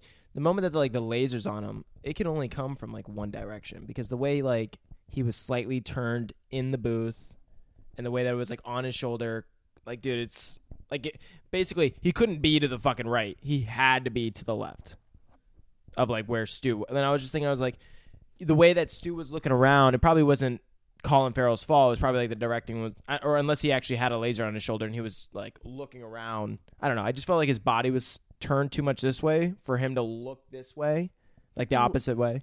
I don't know. Maybe I'm overthinking it. But. Stu, the character, has never been in a situation like this. Yeah. He's panicking. Yeah. No one's ever pointed a sniper rifle at him, so his mind doesn't immediately go, all right, if it's pointing at me, it's got to be in this direction. Like working on angles and shit. He's like, holy shit, this is on me. He's like, he shot the robot. No one noticed. He definitely has the gun. And now the laser's on me. I'm going to die. Yeah. He's like, that's how this You're ends. Be, like, I die shock. in a phone booth. This is insane. Yeah. He starts telling him how he does better than all the others. And he talks about a German guy who produced child porn, which, by the way, happy Octo No Child Pornober. Oh, thanks. How have you been doing this month? Dude. None? There we go. Thanks, man. There we go. For those of you who don't know, and I cannot take credit for this, Anthony Jeselnik, world-famous comedian, he created it. Nice. Instead of Sober October, it's Octo No Child Pornober, where just for the month of October, you don't watch, produce, or distribute any child pornography. And it's. I mean, he's been making an impact. There's been a trend. I mean, it's. And you could see it. Dude, I produce so much. Like, I don't produce any the month of October. Yeah. I have to work harder in September to get stuff out, so I'm used to the same money. Exactly, but, like, it's a full month where I just don't have to really muddy my waters with nonsense like that, Yeah. You know, and it feels refreshing. And then once when you get done, you're like, oh, I'm going fastball right back into it. Yeah, and then, like, come November 1st, it's exciting again. Yeah. It's a lot like we stopped doing the movies for a while and did House of the Dragon, and now it's exciting to be jumping back in and doing that build up. Yeah, like it's like, all right, we're back. Let's fucking do it. I'm good. This is my bread and butter. Yeah. Let's get back in it. Yeah, but he killed a fucking child pornographer. I love bread and butter. And an executive who cashed in all of his stocks right before his company went under, and somehow Stu's on the same level as these two people in Jack Bauer's eyes. Yeah, which is wild. Yeah, wild. A child pornographer and a man and he's like, he cashed in his stocks right before the company went under. He knew it was going under. He let the little guys lose everything. He let people lose their jobs, but he cashed in. Yeah, thousands of people fucking went bankrupt probably because of this dude. Yeah. But someone who kind of deceives some people so that they can get in magazines, and he cheats on his wife. He doesn't cheat on his wife. Oh, yeah. That's the thing. He kind of wants to, but it hasn't happened yet. Yeah. Yeah, exactly. Yeah, and like he absolutely would fuck if Katie Holmes was like, yeah, I'll be at the hotel. Fucking be there. Yeah. He would. But he hasn't. That's insane, Yeah. dude. How much He's like- time does this fucking guy have? He's like, you're on their level. Yeah. The lengths this guy had to is go happening, Hispanic hooker, she's like rubbing up against the thing, and she realizes Stu's just not paying attention, and she covers herself up and says, "Love to love you too, baby," and then walks off angry. I'd be so pissed if I lived there. That's Goes, how it was. She goes over and gets Leon. Leon is the pimp, and he's not like stereotypical No. big black fucking purple Snoop shit. Dogg. Like it's not. He's maybe Puerto Rican, some kind of Spanish, and he's wearing like a button down, like not a nice button down, Yeah. but not a kind of like a Hawaiian, but not Hawaiian, like that style. It's a short sleeve button down. Yeah. And he goes over and he's like, "Dude, what the fuck you doing, man?" Like, He kind of looks like Scarface's right hand. That ended up. no, he doesn't. You don't think so? No, That he ended up killing? I know who you're talking about. Yeah. Yeah. Okay. He's also in Primal Fear, Oh, yeah. and they play the Scarface music every time that guy's on the screen. in Primal Fear. Doesn't look like him. This guy doesn't look like anybody. At least similar This feng g- shui, like clothing and That's stuff. just racist. You're just like, oh, it's just Spicks being Spicks, man. That's Braden. Braden before, he's like, can you believe how many Spicks and N's are in this movie? Like, it's just ridiculous. God. Yeah, he's like, thank God, yeah. He's like, thank God, Colin Farrell is like the main character. We see the most of him. Yeah. Because like, if it was some Spick or some N or some J, like I'd have turned this fucking movie off. And like, Dave, we're doing something else this week, all right? Yeah. 'Cause I won't stand for it. You're a fucking monster, man. I mean, that whole fun fact with the, You're a monster. Thanks. Leon's like, get off the phone, man. He's like, these girls won't stop fucking annoying me. They're coming on. Leon, he's hogging the phone. Leon, he called me a hooker. Leon, I hurt my dick hand. Like, do you realize? Like, do you see the shit that you're making me have to deal with, man? I'm like, damn, okay, I feel like, for you, bro. Just hang up the phone. Leave the booth. And Jack Bauer is like, that's not an option, Stu. He's like, you cannot hang up the phone. I'll fucking kill him. Colin Farrell opens and he gives him $120. He's like, I want to rent the booth. And he's like, you're gonna give me $120 to rent a phone booth that homeless guys piss in. And he's like, yeah. He's like, all right, how long you want the booth for? He goes, indefinitely. He's like, no. $500 gets you the booth indefinitely. Homegirl. Get so pissed. She's I got it written down here. Hold the fuck up. How come he defying you, huh? Oh, where'd it go? What you got, bitch in you now? Let me know. Hold the fuck up. How come he defying you?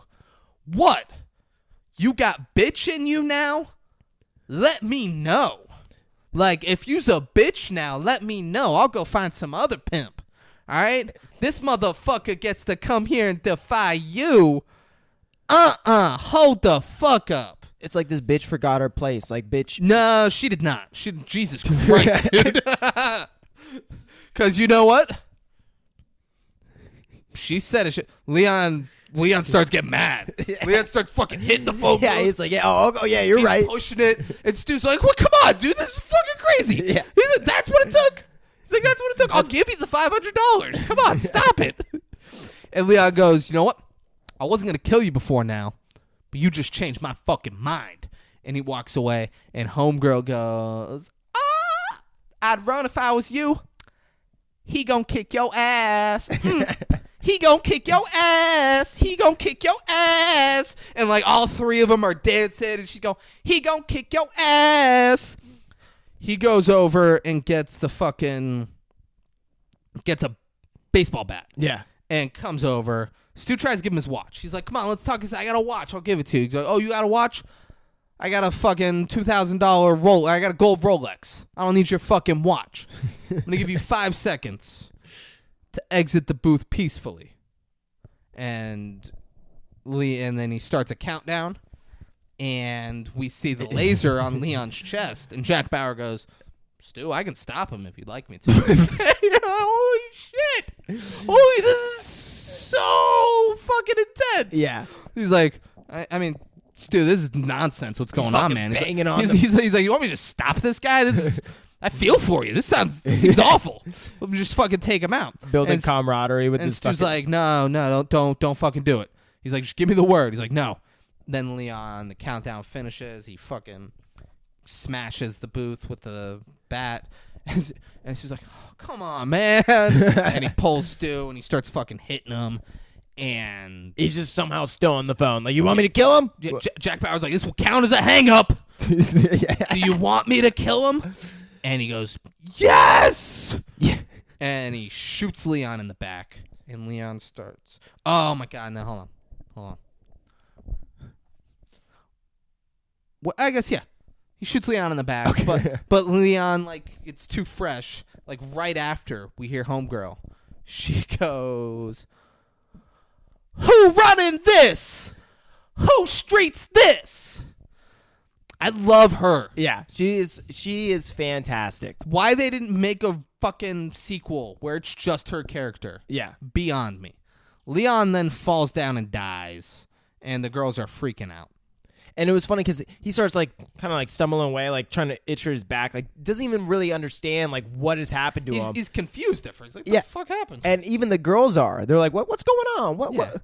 And Homegirl's like, oh, you bleeding? You cut yourself in there? Yeah. And then they realize way too much blood. And he Yeah. falls and down. And they're like, you fucking shot. You shot him. Shot. You fucking shot him. What does Homegirl yell? Something about white boy or something like. Nah, I mean, of course. She does a ton of that. She yells, somebody call 411! She said 411. And the Spanish hooker. I didn't catch that. The Spanish hooker yells, it's 911, you dumb bitch! No way. Swear to God. How did I miss this? Was something else Swear to happening God. as they were like saying this? I mean, Leon was dying in the yeah, okay, street. that's why I was like, I must have been focused on. I don't know how I missed that. Call 411. It's 911, you dumb bitch. Bro. So great. It's written on the cop cars, like. He says, why'd you shoot Leon? And he goes, you fucking told me to, Stu. He goes, I meant like, yes, I can hear you. And Jack Bauer says, well, you should be more careful about the things that you say. The girls are freaking out, saying he got a Glock. Everybody get out of here. The white boy got a Glock. He got a Glock. You shot my baby daddy, you motherfucker. Dude, You it is. motherfucker. You killed my baby daddy, you motherfucker. For some reason, I'm just like, man, I don't really want to go back to New York now. I might end up in a phone booth and what are the odds? What are the odds you end up in a phone? Dude, if you end up in a phone booth, something bad is going on. it just You were doing like fucking hardcore drugs. You ended up in a bad part of New York and you're just fucked. yeah. You're fucked. You were dying in New York. Yeah. It is your fault if you end up in a phone booth. Hey, Go to I went- New York. I went New down York's the wrong great. street. And I gotta be honest.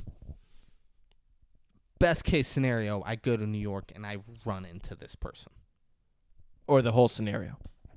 Not the whole scenario. The whole scenario sucks. Yeah, Worst case scenario is that. for sure. Best case, I just run into her though. That hooker And get a little HJ. with a dick hand. Yeah. Yeah, with the Her- dick hand. The dick hand's got to be great. Yeah, I'm sure. It's Dick just hand's more. gotta be great. It's more like Yeah. less soft, more just hard. Nah, What do you think? I think it's perfect. Oh, okay. Yeah. It's not one extreme or the other. Oh, It's great. Not too fast, not too slow. You know, like I'm enjoying the actual hand job. It's not just me wanting to ejaculate. yeah. Like she does such a good job that I enjoy the stroking motion that she's doing. You're taking notes. No. No, Who taking notes? I don't know. Maybe the Writing down, be like, oh, you do that? No, I'm just sitting back. I'm enjoying myself. All right. All right. I'm with the best. and she's just I'm with Don't- the best. She used the restaurant's phone to call me to set up this appointment. What is she saying to you? I'm working with the best. She's like, you like that, Daddy? Mm-hmm. Yeah, that's good, Daddy. Yeah, That's what she's saying. just comforting you. Oh, yeah, she keeps calling me Daddy. Oh man, Yeah. You like the dick hand, don't you, Daddy? I'm like, uh-huh. you just feel right at Uh-huh. home. And then she starts going, you motherfucker! You killed my baby daddy! I'm like, oh, yeah, keep That's screaming, it. keep screaming That's at me. it. Yeah.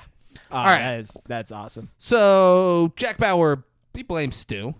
Stu's like, I offered him money. I offered him my watch. And he's like, but not your respect, which is what he really wanted. And he's not wrong. Right. He's like, you're guilty of inhumanity to your fellow man. And Stu starts yelling at Jack Bauer. And he's like, you know what? Fuck you. Whatever I did to you to cause that, I wish it was worth. I wish you would have fucking died. Jack Bauer's loving it. He's like, here we go. Yeah, tell me more. There's the honesty. Let's fucking do it. Stu like sneakily calls 911 down like Which you think he would have already done by now. down in his pocket. He didn't know how fucking high stakes this was, and again, you're putting too much stock in like Stu knowing what to do in this situation. He's never been in this situation.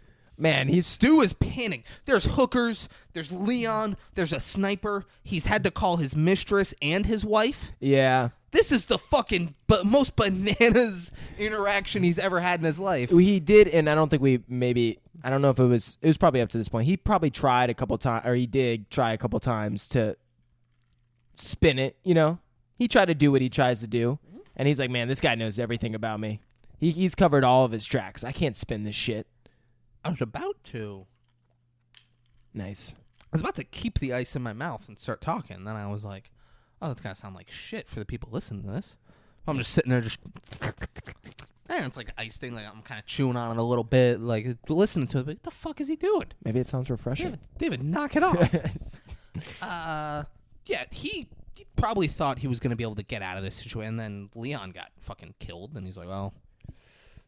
No, I really need to dial 911. You don't get out of this situation easily, so... That's be great. He's just like, that's right. It's not 411. It's 911. Be great. He didn't know that it existed until she yelled, it's 911. And he's like, oh, that's the 911. That's the police. Yeah, that is right. So he calls, and Jack Bauer says he watches people in the phone booth and follows them, and he's just being all creepy. And Stu's yelling. He's like, what did I do to get so lucky?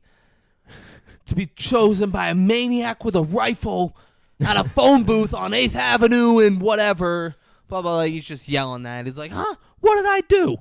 And Jack Bauer and like he's just screaming. He's like, I'm just calling out for help, Stu says. And Jack Bauer goes, I'm trying to help you, Stu, but you refuse to help yourself. And then he shoots Stu in the ear. Yeah. And Stu's like, And the it's like- fuck are you doing? And he goes, are you in need of immediate like response? And he realizes he's like, I do it. Yeah, he got me. He got me. All right. I mean, that shot is like pristine, you know, like to barely nick. You know, I'm surgical with this bitch, Jake. Yeah, exactly. How you want it? Closed casket? Yeah. Remember that dude in the wheelchair? How you think he got there? There you go. There. That was perfect. We're back, baby. We're fucking now back. we're back. It's not a 5-6 Kings movie episode until I quote Training Until you Day. get some Denzel in there. Stu, the cops show up, and Stu's like, you fucking run now, man. The cops are here. And he goes, I'm not going to run. I'm not a coward like some people I know. Fuck. Stu's worried. He's like, the cops are going to kill me. Morally Jack beating him Bauer's- doing. Yeah. Oh, yeah. just fucking twisting the knife every chance he gets. She's like, now I'm a coward. Great. Fucking great. Stu's worried. He's like, the cops are going to fucking kill me, man. They think I killed that guy. And he's like, look at all the tourists here. There's people standing there with video cameras just praying the cops shoot you. Not going to happen. All right? Ain't gonna happen. Yeah. The cop is... he's on the thing, and he's telling Stu, he's like, get out of the booth. And Jack Bauer's like, yeah, you can go stay in that booth. And he says, yeah, it's, I'm on an important call. Come back later. He's fucking... He's starting to have fun with it now. I'm loving it's it. like, He's it's almost like he doesn't I'm on an give a important shit. call. Why don't you come back later? And you're like, this is great. Yeah. This is great. Forrest Whitaker shows up Boom. and immediately doesn't think Stu did it. like fucking immediately shows up and he's like, I don't think the guy in the booth killed that guy. You're just like, what? What, Forrest Whitaker? He's like, yeah, no way he did it. Look at him. Look at that. No way. Look at that little beard He's- mustache combo. He's like, no fucking way. Colin Farrell don't got it in him. He didn't kill that guy. Yeah. And you're just like, all right, let's see how this plays out. And he gets on the horn, which is the thing, and starts talking to Stu.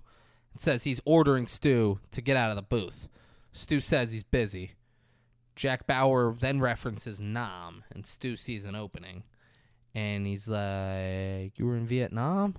And he's like, yeah, made palm chart bodies, fucking children with grenades, mines, blah, blah, blah. Talking about how awful Nam is. And Stu's like, yeah, you know, like that's...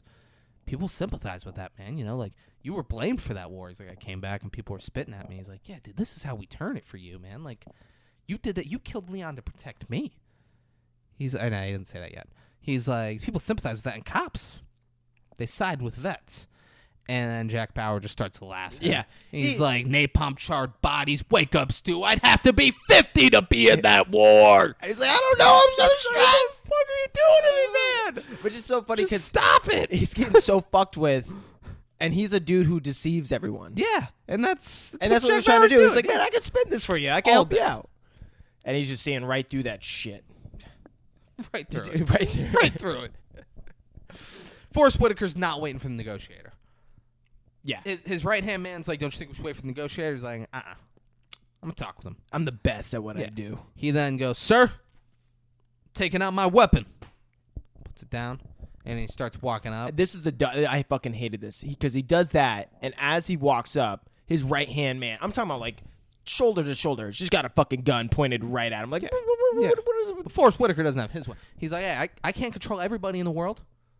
But I'm telling you, I won't shoot you. All right? I'm on your side here. All right, let's be See? a team. See? Let's be a team. Just look at me. Don't look right to my right. Yeah. He walks up and Forrest Whitaker, he's like, hey, I just want to talk. Colin Farrell goes, I don't need a friend, all right? I got a friend already. So, oh yeah, is that your friend you're on the phone? on the phone with? And he's like, he doesn't say it yet. Oh. He says the great line later. And Stu's like, I didn't shoot anybody. You see a weapon on me? And homegirl starts screaming that it's in his pocket. She's like, it's in his motherfucking pocket. He's been playing with it the whole time. He got a Glock in his pocket. And they're fucking, the guy's like, get them the fuck out of here. and he's like, I don't have a gun. I got a cell phone. I got cigarettes. And the cops go nuts because he reaches for it. Yeah. And they're like, ah, don't you fucking reach for it. He's like, oh, the hookers are going crazy again. The right-hand man's like, shut them the fuck up and get them out of here. And then they do, and I don't think we see them again, which is a shame. Yeah. Forrest Whitaker asks who shot Leon if he didn't do it. And Jack Bauer says, don't tell him. Just in the ear the entire time. Yeah. Jack Bauer says Forrest Whitaker is getting on his nerves, and Stu tells him, he's like, hey, tell him to step back. He's Yeah. like, hey, step the fuck back, by the way. Forrest Whitaker's like, who are you on the phone with? Stu goes, it's my psychiatrist, which is actually a very big mistake that Stu made. We'll get there. Yeah. Forrest Whitaker then just fucking grossly overshares. Yes. He's like, oh, yeah? Yeah, I went through therapy myself. You know, the department provided it. You know, I did some shit that I shouldn't have done on the job, and it cost me my marriage. But you know, talking to a professional is the best thing I ever did. You're like, what are you fucking doing? What? I get trying to disarm him, but like, department had to provide it. I did some bad stuff. It cost me my marriage. All that shit. Like, you don't need to tell him that. Yeah. You don't need to tell him that. Just use the information he's giving you. Try to build a rapport, but Yeah. not with this sad over like, yeah, feel bad for me. My wife left me. And I think that I was lost just my marriage. a way for them to try and make us feel that, Mhm. but it just came off kind of wrong. Jack Bauer has him tell Forrest Whitaker to take some fucking steps back, and he keeps being all friendly, and Jack Bauer tells Stu, he's like, ask him to read you your rights. So he reads him his rights. He asks for his name. Stu says, it's my right to not have a first name. And that he wants his lawyer brought down here to I don't even think negotiate that's his true. surrender. I mean, whatever. You gotta legally have a first name, right? Not in that scenario. Well, You don't go, you don't have to tell them. yeah. It's his right not to have one. I don't think you legally have to have a first name. I'm gonna drop the first name. Just Breen, baby. Just Breen. I like it. Yeah. Forrest Whitaker tells him that he needs to step out of the booth first. And then Jack Bauer, for about 30 seconds during their back and forth, has just been laughing. Has been laughing. You're like, what's he laughing about? And he's like, Stu. Oh, my God, Stu. I swear to God, that's how he does it. Like, Stu. Oh, my God. All right, please. Please do this. Please ask him. No, shut up. It's going to be great. It's going to be great. Just, please ask Forrest Whitaker a question for me. He's like, ask him if he couldn't satisfy his wife sexually. And that's why she left. Ask him. Do this. He's like, come on, dude. He's like, fucking ask him. And he's like, so Captain, could you not satisfy your wife sexually? And Forrest Whitaker's face is just like sad, hurt, Just humiliated, soul sucked out of him, dude. just like not feeling well. And he's like, ask him if he punishes himself now. Ask him if he masturbates because he doesn't have his wife anymore. And he goes, so do you whack off now? And fucking Jack Bauer's loving this so, man. And the whole time he's like, say it or I will fucking kill him. I mean, it's like now I'm like getting confused with the whole motive of Bauer, because it's like You're just having fun with it, baby. that's what I'm saying. Like now it's like, oh, okay, this guy is just psychotic.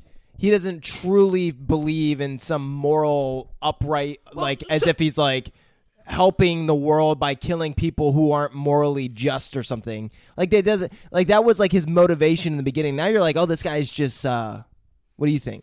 So he does. Still have that? He's still allowed to have a little fun with it, though. No, yeah, You know, make yeah. Forrest Whitaker feel like a limp dick little bitch.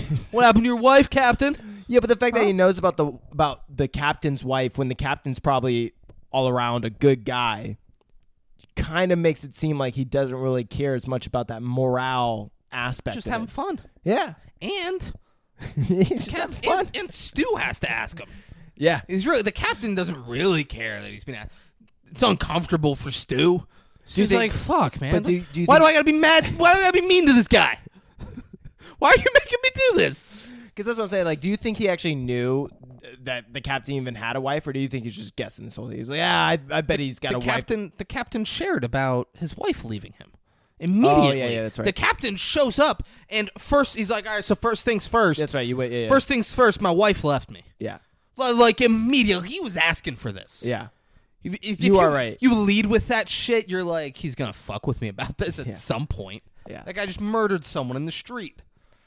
And so Jack Bauer's like, he's asking Stu, he's like, so if I did surrender, you know, like, could you get someone cool to tell my story? Like, could you use your connections? And he's like, yeah, I can do that. Yeah, sure. He's like, really? You do that for me? Can you get me Larry King, Tom Brokaw? Fucking then just starts going down the list of fucking things like Dan Rathers. All like names all of the famous news people. Yeah. And basically to tell Stu, no, you can't get any of them because you're a fucking nobody, Stu. Just digging it deeper. He's like, you can't get Dan Rathers. Yeah. You can't get Tom Brokaw. You can't get any of these motherfuckers. Al Roker. You're a nobody. And then he's like, you're small time, local.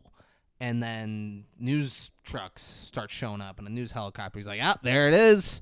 Channels 2 and 5. He goes, look at this, Stu. You could never do this for one of your clients. I'm getting you. I am getting you more spotlight. I'm doing more for you than you ever could have done for one of your clients. How's that feel? He's like, fuck you, man. Fuck you. Forrest Whitaker wants a wiretap on the phone, but is told they'll need a warrant because Stu said it's his psychiatrist. It's where he kind of fucked. It doesn't end up being that big of a deal. But Stu kind of fucked himself with that because it's like, all right, no, yeah, we can't get a wire. He's like, can we trace it? And they're like, yeah, we can trace it as long as we don't listen in. But it's fucking HIPAA. He's protected. Confidentiality. They can't listen in on him and his psychiatrist, or him and his lawyer. Like there's certain people that they can't do that. Yeah. So Stu fucked up. Hard. Yeah. Jack Bauer didn't tell him to say psychiatrist. Stu just said it. Yeah. Fucked up, Stu. So hard. Yeah. Jack Bauer points out how Stu's on TV across the street. Stu tells Jack Bauer, he's like, I'm not the star here. You are. He's like, no one remembers the victims. Remember the killer. You're like Bundy. You're like Dahmer. You're like John Wayne Gacy. You know, you're the star. And then he starts spinning the story, and he's like, look, we could spin this shit, Jack Bauer. You killed Leon to protect me. Yeah. We could write a book, movie of the week, Barbara Walters, you fucking name it. And then Jack Bauer goes, so you want me to trust you, Stu? You really must think I'm crazy. And Stu's like, Oh, God damn it. like he's trying everything. He's throwing everything at the wall. Just keeps getting his soul just beat down. Negotiator shows up. Immediately hostile. Yeah. Immediately, like, gets it. This guy's the negotiator. He's supposed to keep shit calm. The second he gets there, he gets in Forrest Whitaker's face. He's like, you gonna fucking wait for me? Huh? You think you're gonna do my motherfucking job? Huh? I show up and you're already negotiating with this motherfucker, Captain? Like, fucking immediately, you're like, holy shit, this guy can't be good at his job. Yeah. Forrest Whitaker's like, I built a rapport with him already. I'm sticking with it. And he's like, I want snipers on the roof. I want snipers on the subway. I want people in the lobby of the city hotel. Stu's cell phone rings, but he won't answer it. Jack Bauer keeps telling him, like, answer the fucking phone. It could be Kelly. You never know. It could be Kelly. You need to answer it right now. He's like, the cop's going to shoot me. He's like, maybe, but I'm telling you to answer it right now. It might be Kelly. Answer it and get honest with her. And then Stu sees Kelly in the crowd. And he goes, it can't be Kelly. Or he goes, it's not Kelly. He goes, how do you know? He goes, because it's you miserable fuck. You're trying to get me killed. And then he starts laughing. He's like, you got me, Stu. Ah! Like, he's having so much fun with it. And he's on point. Like, this guy is... He's so great. Yeah. Jack Bauer He's thought of does everything. not disappoint. Yeah. Kelly tells Forrest Whitaker, he's like, I'm his wife. And there's a man who called me earlier, and Stu doesn't have a psychiatrist. Forrest Whitaker then... Oh. I swear to God.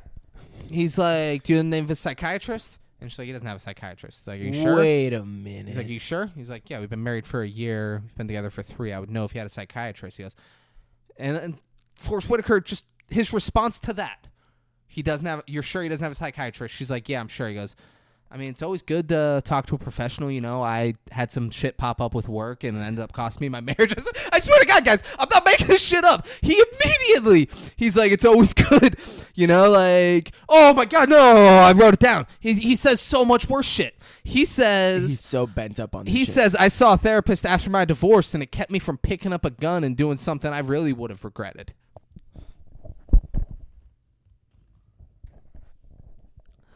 Kelly doesn't need to know that. Kelly doesn't need to know. No, does she divorce you, bro? Like, Do you hear yourself? the fact, his response to her saying, no, he's not on the phone with a psychiatrist, doesn't have a psychiatrist, being, I saw a therapist after my divorce and it kept me from either killing myself or killing someone. The dude that came up to him all hostile was right. Yeah. Because, like, obviously he's not professional enough Forrest to be Whitaker should not be handling this situation. like... Yeah. Forrest Whitaker's boy. I mean, then- obviously he's, like, emotionally hung up on this to the point to where, like, he shouldn't be at work doing this shit. I mean, he worked on it. It's all that therapy. Oh, that's right. Yeah. And now it doesn't Now he's own so it passionate. doesn't own me anymore. I can openly share about it. Yeah. You know, to the point where it's very inappropriate when I share about it. Because he has to My share first about it. interaction with anyone I meet is that I'm divorced and I saw a therapist after the divorce to stop me from killing myself. Yeah. That's the first. He goes, Maybe that's how I hey, should start nice to my meet you. combos. Hey, I'm Forrest Whitaker. I'm captain over at NYPD. I've been divorced, and I saw a therapist right after I got divorced, and it stopped me from putting a gun in my mouth, just blowing my fucking brains out. You know? Guys, it's very important to seek out help if you're feeling anything. And that's why the 5-6 Kings podcast is going to start being brought to you by BetterHelp. Go to BetterHelp.com to get the help you need. That's BetterHelp with a P.com. That's right, David. If that gets us a BetterHelp sponsorship, best case scenario. That'd be great. Best case. So, Forrest Whitaker's boys, like, we should be set up soon. We're working on the wiretap, blah, blah, blah. They're just moving everything. And he gets Kelly on the horn. And it's what he calls the megaphone. And Jack Bauer sees it. He goes, oh, you deceived me, Stu. Like, he's like, Kelly's here. Like, that's how you knew it was Ah, me. you You old didn't just put it rascal. together. And she's like, hey, Stu, let's just talk about it. This is crazy. And he's like, oh, because Forrest goes, we're going to put your wife on. It's your wife.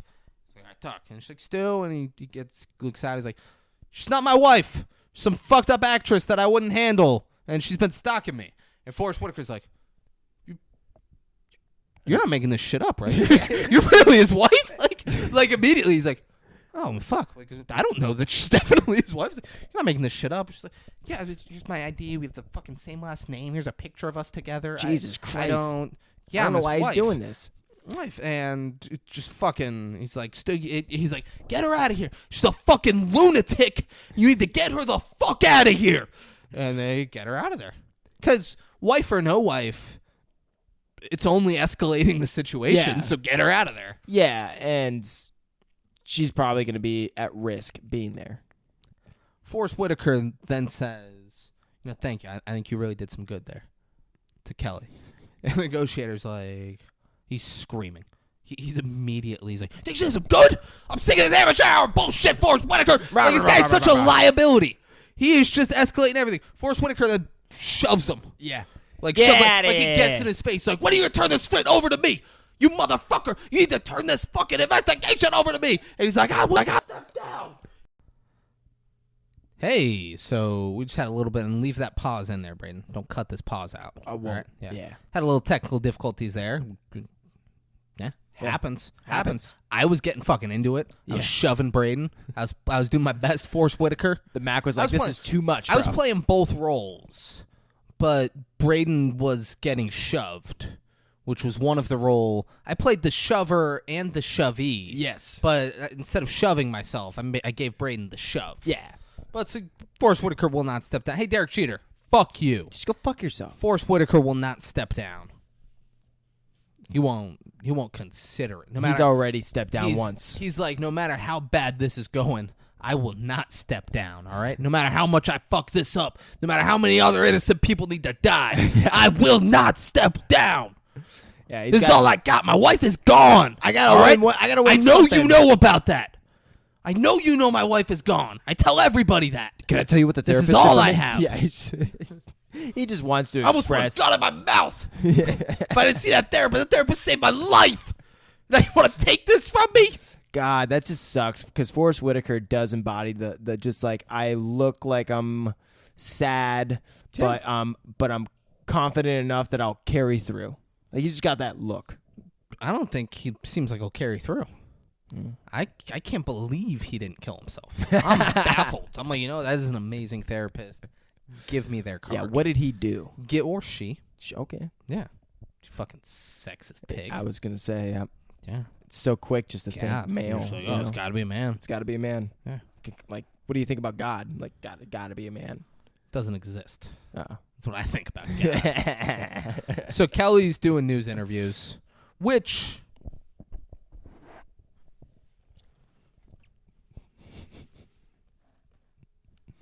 unless you're able to monetize it. So like if you can wear a 5'6" King shirt, talk all about the 5'6" Kings and make it so you're monetizing this, and then if I die or I go to prison, you're putting money on my commissary or giving it to my family. Yeah. Honestly, make sure you're putting on my commissary. Yeah. Okay. All right? Yeah. I'm going to have to pay. I couldn't last in prison. I have to pay for protection. That's true. All right, I'm going to have to get money put on the commissary. And I'm like, I got you, bro. Yeah. You look out for me. I got you. Oh, you want fuck? Yeah, Okay. for sure. Don't ever. If I'm being held hostage in a phone booth and it's like, oh, maybe I killed someone, don't ever go do a news interview while it's happening. Because we don't hear what she says, but I'm sure it's just like, I know my husband. He's a good man. He's a gentle man. He would never do this. Stu, just come out of the booth. Just come out of the booth, Stu. And like fuck her. Yeah. Fuck her for doing that. I liked Kelly Up until that point. until she's sitting there doing a news interview, and I'm like, oh, fuck her. Come on. Yeah, nothing's to be gained by that. Yeah. Nothing's to be gained. My older brother B, who you guys may remember as the main character in Abducted in Plain Sight. Yep. He and I have had many conversations about this. Oh wow. About just like, and there's no scenario unless we're making money, or if you're gonna fuck with the news people. Yeah. Like, if you're just going to go be crazy and give nonsensical answers, sure. Yeah. Sure, go have fun. Go be a fucking famous YouTube fucking bit. Yeah. No reason to talk to the fucking news. Yeah. No fucking reason. It's a good point. Yeah. Fuck Kelly. Think some time would at least pass, but no, she's just in the thick of it. Jack Bauer's talking about how Kelly looks pretty and does her makeup to tease people, and that, you know, she pretends like she doesn't want people to look, but she wants everyone to look, Stu. You know? Stu doesn't give her enough attention. If she didn't want to be raped, why did she leave the house dressed like that? And that's like the best argument. Yeah. You know? Look at her. Look how she left the house. I say it all the You're time. telling me she didn't want to fuck? Come on. Bullshit. Yeah. Bullshit. Dude, She's just mad. You know, like I did my business, you know? I did my business. I handled business, and then I was like, nah, I don't want to do nothing else. And she's like, you know what? You raped me. You know, and that's fucked up, you know? yeah. I was so good, but I didn't want a relationship. I ain't being tied down by one girl. Yeah. And she's like, rape. Boom. It's fucked up, man. Drop them. You know?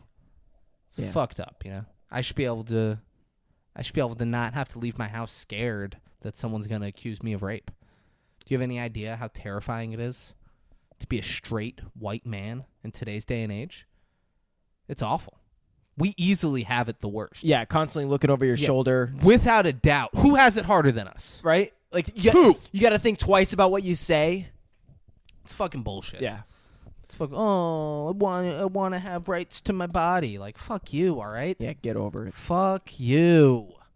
He then cocks the rifle and says, I bet you've never looked at Kelly the way I am. You're like, oh. Jesus. And he says, don't you dare fucking hurt her. And he goes, don't I dare? Like, fuck are you going to do? Yeah. Don't I dare? I could blow her brains out and then kill you a second later. Yeah. You're still in the phone booth, Mr. He's like, Big you Guy." got nothing. And he's like, would you really miss Kelly if she were gone? Honestly. And then he looks, he's like, oh, look at the boys in blue. They're trying to trace the phone. And then he says a bunch of cool technical terms about how he has an encryption device and they're never going to be able to trace it. They're going to go to a phone in Orlando and then be like, well, this isn't in Orlando, and then this. And then the police officer who was trying to do it goes to Forrest Whitaker to explain why they can't do it. Do you know what he says? Right after Jack Bauer says all of this cool, like, technical terms, he's like, yeah, boss, we can't get it. It's like a ball of rubber bands. Ball of rubber bands. I was going to say band of wires. It's like a ball. It's like, we can ball up rubber bands, and there's so many. We're not going to be able to do it. Yeah. Jack Bauer had, like, I have this high-tech encryption device that's going to shoot the signal to Orlando, Florida, and they're going to think I'm there. All of a sudden, this guy's just like, it's tough. It's like trying to take off all the rubber bands on a ball of rubber bands. And Forrest Whitaker's like, Yeah, all okay. right, well, keep at it. Like, that doesn't sound impossible. It just sounds hard. So You got it, right? Stu starts giving Jack Bauer the silent treatment, and Jack Bauer starts freaking out. Like, having a mental breakdown. He's like, Stu, come on, you got to talk to me. Like, this is Stu! just, my mother would do this to me, and it's just, and he starts, he's like, Stu, you reminded me of my childhood. Stu, talk to me, please, talk to me. And he starts laughing. He's like, I'm just kidding. I had a happy childhood. Like, it's just so great. Yeah. He then The points, moment Stu thinks he's getting something, he's getting nowhere. He then points the gun at Kelly again and goes, I wasn't planning on killing her, but plans change, right? And Stu goes, tell me what the fuck you want. He's like, there he is. Yeah. And he says, I want you to tell Kelly who the real Stu is. And so it's a little back and like struggling. And he then leans out and he says, Kelly, I call this woman from the payphone. And Jack Bauer goes, every day? He goes, every day. And then he goes, and Jack Bauer says, and I wanted to fuck her. He goes, and I wanted to sleep with her. Jack Bauer goes, no. Say it. I wanted. to fuck her. And he goes, and I wanted to fuck her. I'm sorry. And then He's Kelly, like crying. He's crying. Kelly goes, Yeah, I don't care. Just come out of the booth. Like, she's like, doesn't sound like you did anything that bad. Like, I get it, temptation. Yeah, whatever. Let's just come out of the booth and we'll talk about it. Stu then. Oh, so Jack Bauer said he's like, "We let me." Like the whole point of the thing, he's like, "I'll let you go if you do it." Yeah. And then he does it, and Jack Bauer starts laughing. He's like, "I'm not gonna let you go." But you thought I was really gonna fucking let you go? He's like, "You lied. I haven't had enough." And then Stu's like, fuck you. Hangs up. And then he goes, "I'm coming out." And he steps out of the booth. And they're like, "Oh shit, he's coming out. He's coming out. He's coming out." And they go over there. The phone starts ringing. And then like Stu's like, "I don't give a fuck. I'm coming out." And they're like processing through like how they were gonna Get him. you. And then he sees the red dot on Kelly's forehead. And he's like, "Oh shit." And then Forrest Whitaker sees it too. Yeah. And Forrest And I Whitaker's was like, oh my he's God. like, "Oh, hold your fire, hold your fire. Hold your fire." He's like, "I gotta get the phone." I gotta lean into my right hand, man. I think there might Not be yet, not yet, not yet. He doesn't slow anything down here. He's like, "Hey, hold your fire." And Stu's like, I gotta get the phone. And Forrest Whitaker's like, "All right, get the phone." Get the phone. Negotiator freaks out. Negotiator freaks the fuck out. He's like, "What? He's coming out. What are you doing? Let him go back in and get the phone. What the fuck is wrong with you, Forrest Whitaker? This is why your wife left you. This right here." He's going fucking nuts. And then he answers the phone, and Jack Bauer goes, "Hi there, Stewart." Hey. And he's like, "All right, you had your little tantrum, and you said some things in anger that I'm willing to forget." Like, so fucking good. Forrest Whitaker then leans into his right-hand man. Oh, yeah. I think there's a fucking sniper out there, bro. He doesn't yell it. He doesn't say, "Bro, I let you play Forrest Whitaker, and that's how you handled it?" Yeah. He did it very calmly. He only told his right-hand man, he's like, "We got a sniper situation. Which we gotta start going window to window to find out where he is over there." I actually laugh when He's like, "Don't tell." He's like, he says, like, call some other department to have them look. Don't let anyone on the ground know that this is going on. yeah. I don't want to tip the guy off that we know. He's like, "All right." And I kind of laugh when this happened because I'm like, dude, you're like the main detective around here. Like, you didn't think that within the past, literally didn't he say like the past couple weeks he killed those other two guys as like a sniper from a fucking top floor? Like, wouldn't you start to connect the dots? No. Prior to this point, you don't think so? There's witnesses saying they saw Stu kill Leon. Hookers, David. So they're not people? No. Okay, they're people. Yeah. He has just people saying, "Yeah, I saw him shoot Leon." He can't be like, I know they're saying they saw that, but it's probably a sniper. like that'd be fucking insane. If he showed up, he's like, "No, I hear what you're saying. Like, you said he's got a gun in his pocket, and he's got something in his pocket for sure. But he's got a gun, and you saw him shoot Leon with the gun." But I just feel like this has all the makings of a sniper situation. I think it's like a you sniper. can't just say like sniper got those other two people. They probably got Leon too. That'd be fucking insane if Forrest Whitaker put that together. I would hate this movie so much if Forrest Whitaker put that together immediately. He shows up, he's like, definitely a sniper situation. Definitely a sniper situation. Yeah, I guess so. So Forrest Whitaker, so they're doing that. Stu says he's done. And that he's like, "You know what? You fucking try to shoot me. I'm gonna be dancing. You think you can get me?" And he's like, "I know I can get you. Like, I need some target practice. Let's Fucking, see if try I can your get luck." it." He's like, "I'm gonna be dancing. First shot, you give away your Yeah. first shot, you give away your location. Second shot, they got you. What's it gonna be?" And then Jack Bauer says, "The cops think Stu killed Leon." He's like, you want to trust yourself in their hands? And he like starts talking about the gun, and he says hollow point fragment. They're not gonna have any idea what kind of gun that fucking bullet came out of, which I don't know if it's true. I don't think that's true. What has Jack Bauer done so far that leads you to believe he doesn't know what the fuck he's talking about? I mean, because All he does is beat the fuck out of terrorists and hold Stu hostage in the phone booth. yeah, I would like to believe that the writers did their due diligence for that line, I wouldn't. but at the same time, like, bullets are pretty specific to the gun. You know, like there's a big difference between a Glock and a fucking sniper rifle with a fucking Called a silencer. glizzy. A glizzy. Jack Bauer, where there's a will, there's a way. Yeah. Jack Bauer figured it out. Yeah.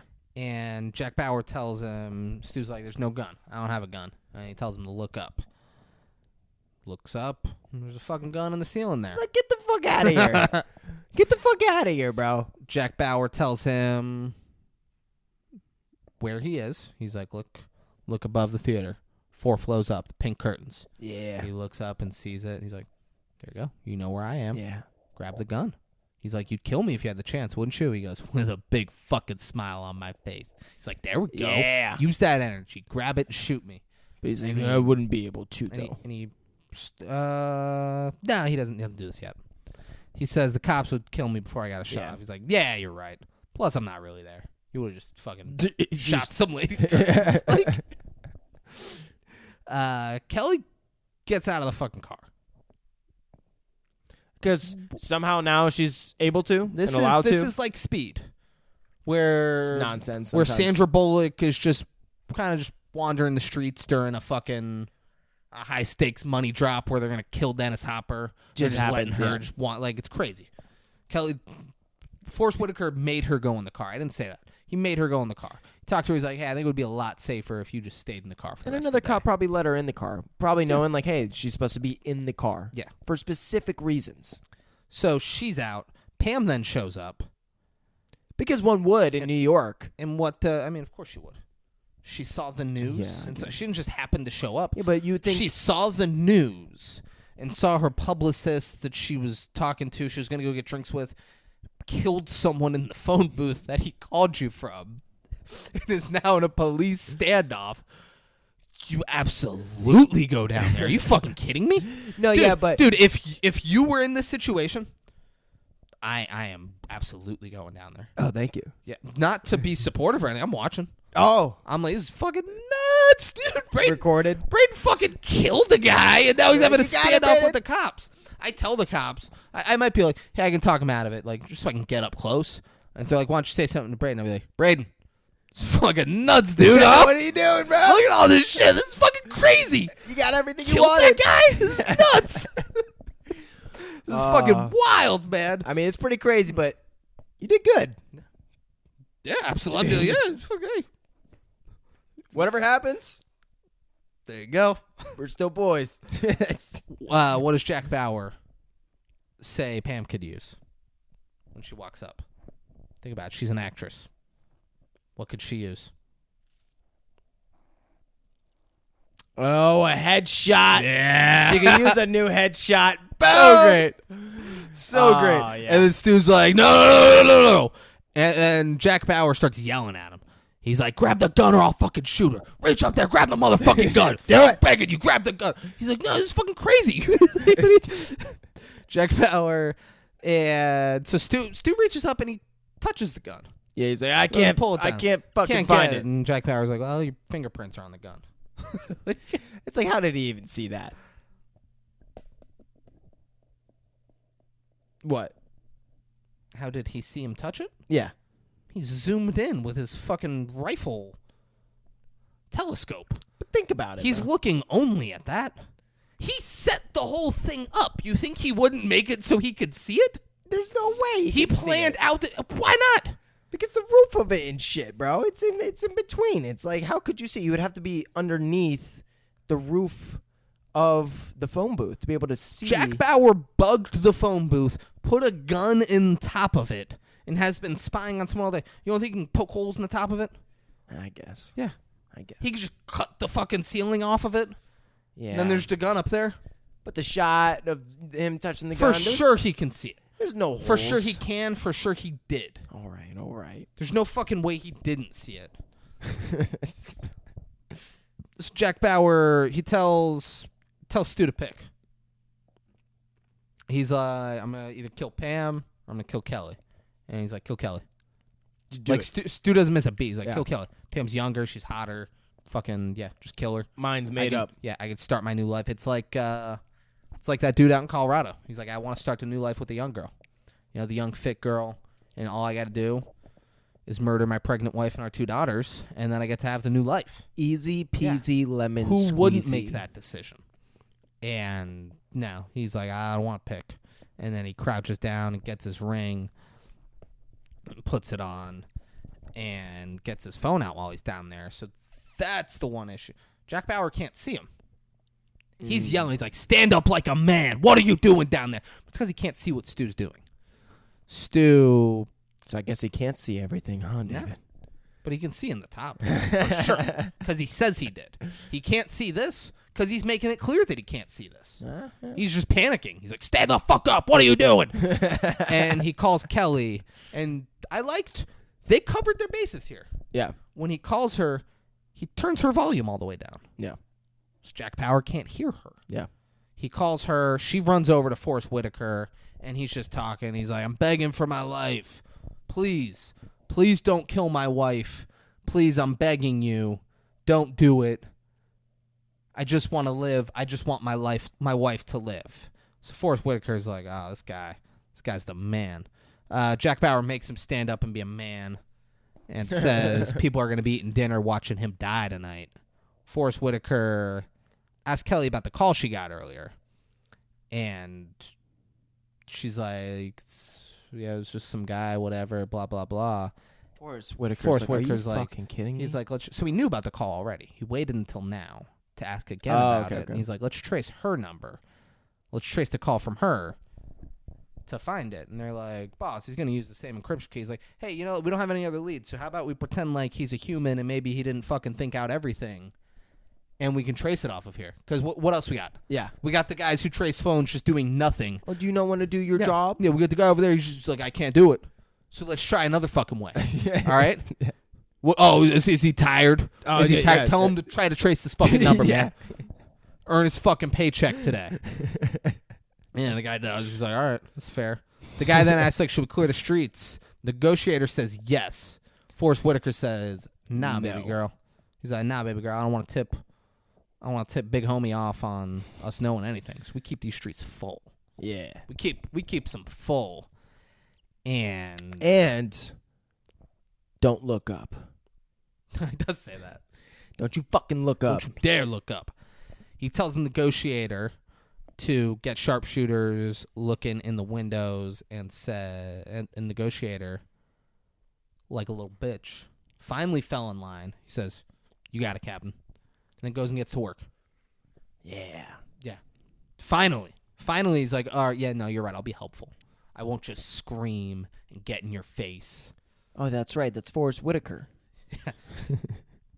I'll do anything that guy says. He's my boss. I got to. Forrest Whitaker asks Stu, he's like, Stu, can I come up and talk?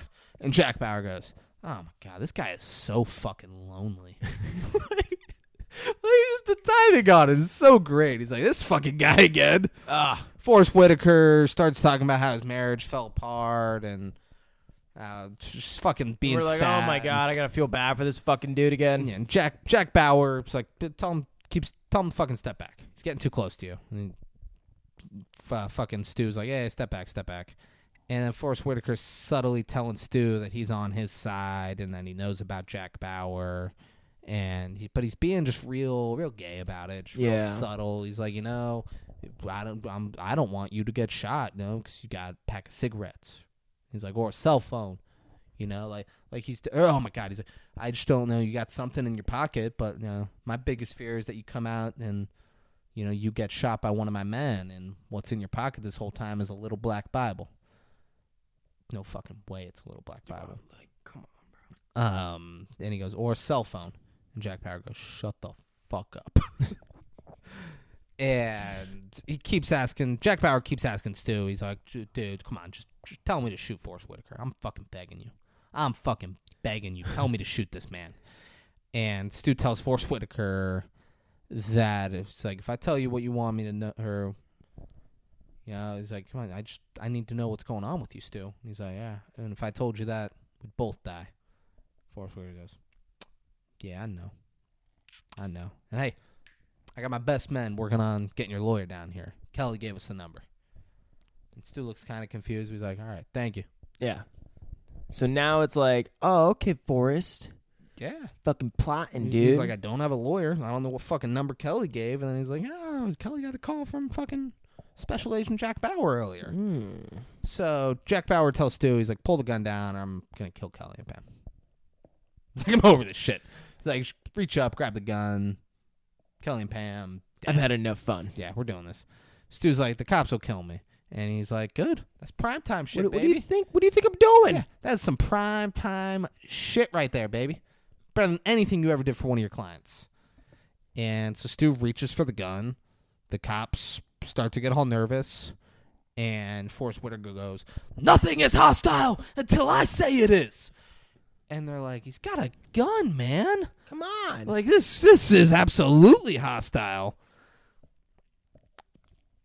Jack Bauer says... Oh, it's not hostile. Go get the dead body out the fucking street. Yeah. Jack Bauer tells me you need to confess everything, Stu. Forrest Whitaker's like, we haven't found the lawyer yet. And Stu starts putting himself down and to Jack Bauer on the phone. He's like, I'm a fucking nobody. I got nothing. My life's so sad. And he goes, Stu, I know your crimes. Tell them. Boom. He then leans out and says, I've never done anything for anyone who couldn't do anything for me. I'll never pay my assistant, even though he's number 2 on the list. The assistant just boomed right away. That's the biggest thing he thinks about. He's like, I'll never pay my assistant, even though I tell him I'm going to. And I only keep him around because he looks up for me. Danny, if you're watching this, go get a real job. You're better than this. You're better than public relations or whatever the fuck he does. Yeah. He's like, you can do so much better. And as you're hearing this, you're like, oh, God, he's a dick, but he's not that bad. I lie to everybody. I wear all this fancy shit because underneath I still feel like the Bronx. My $2,000 watch is a fake and so am I. I take off my wedding ring to call Pam. He then... Kelly and Pam are in the crowd.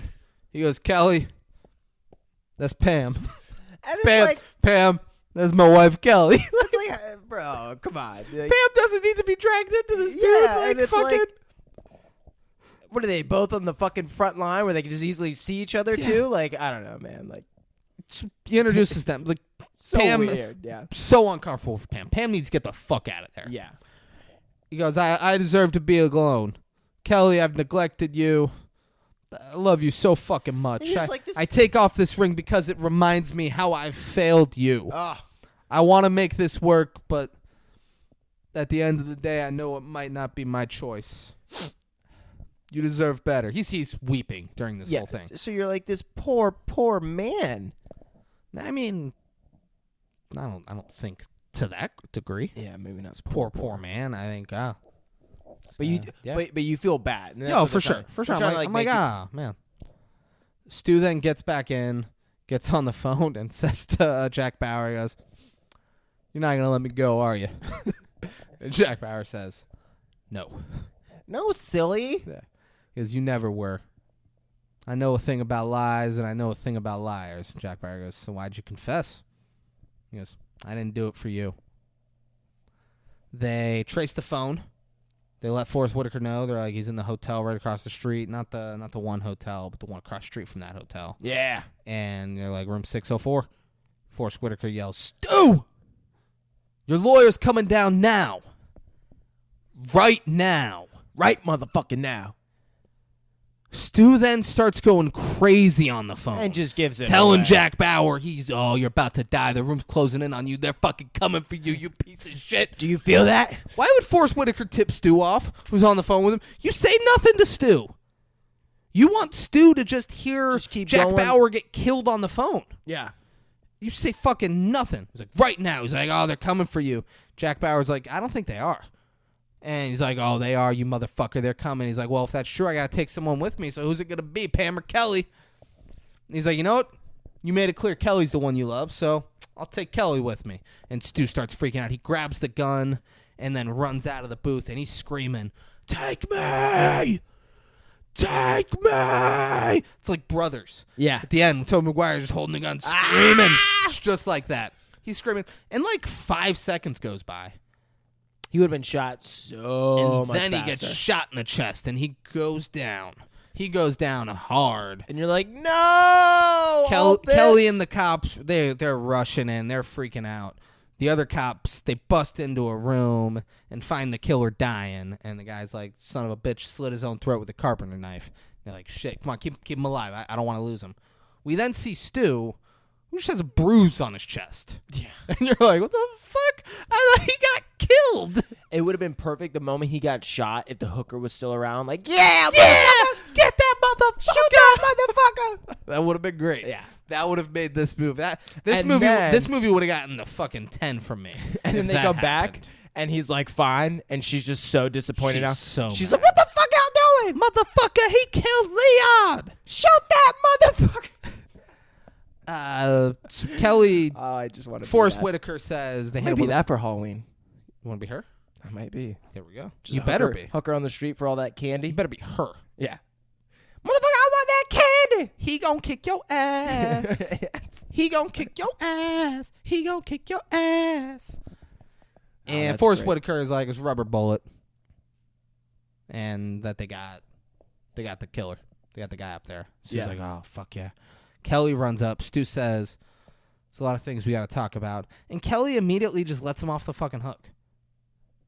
Kelly deserves to be in shitty. I was going to say. She deserves to be in shitty. So I don't want you to join in because you were gonna say it feels serious, and mine is completely a joke. You'd be like, dude, I was gonna say that. Like, no one deserves to be in what I'm about to say. She deserves to be in shitty, emotionally abusive relationships for the rest of her life because she has no dignity. Yeah. She doesn't care about how she's treated. Yeah. She's a fucking loser and she deserves to be treated like one. There you go. She's like, I only want to talk about what you want to tell me.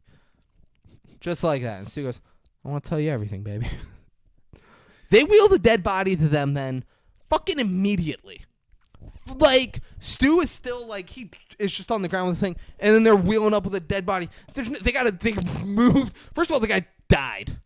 He was dying when they were up there. He is now dead.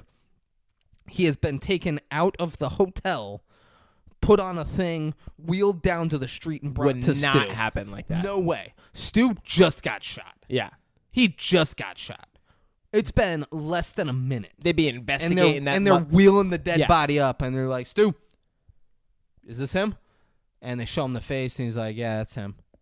That's the guy. He came to the booth right before I got the call. And it's the fucking pizza guy! But see, There's that makes more sense though to do it. Like, I mean, I get what you mean. Like, there's no way in reality that would happen like that. But like, if you think in what they would have to do to make it realistic, it's like, oh man, we're gonna have to change the one location that we shot, and we can't change the one location. We're ending it here. they could have showed him right here. Oh, okay. He's in the back of an ambulance No, yeah. with a character who is credited in IMDb as Hispanic medic. Oh wow. That is what this actor, not medic. Here's the thing. There are no other medics in this movie. You just There is not another paramedic. didn't even notice he was Hispanic. Oh, I did. Oh. I did. 1,000. They hit it right on the nose. Here. Oh, okay. Yeah. Nailed it. Hispanic medic. Hola ese. This is where he could have been in the ambulance and they could have wheeled the fucking body up. Yeah. That's believable. Yeah. And Instead, it was while he's on the ground, still being like crazy. and you're like back to the beginning, like the timing of the movie was perfect. Like, it couldn't have been any longer, but the ending was too short. Yeah. They should have taken away some of the middle and just put it a little bit more in the end. I think they should have just had more hooker.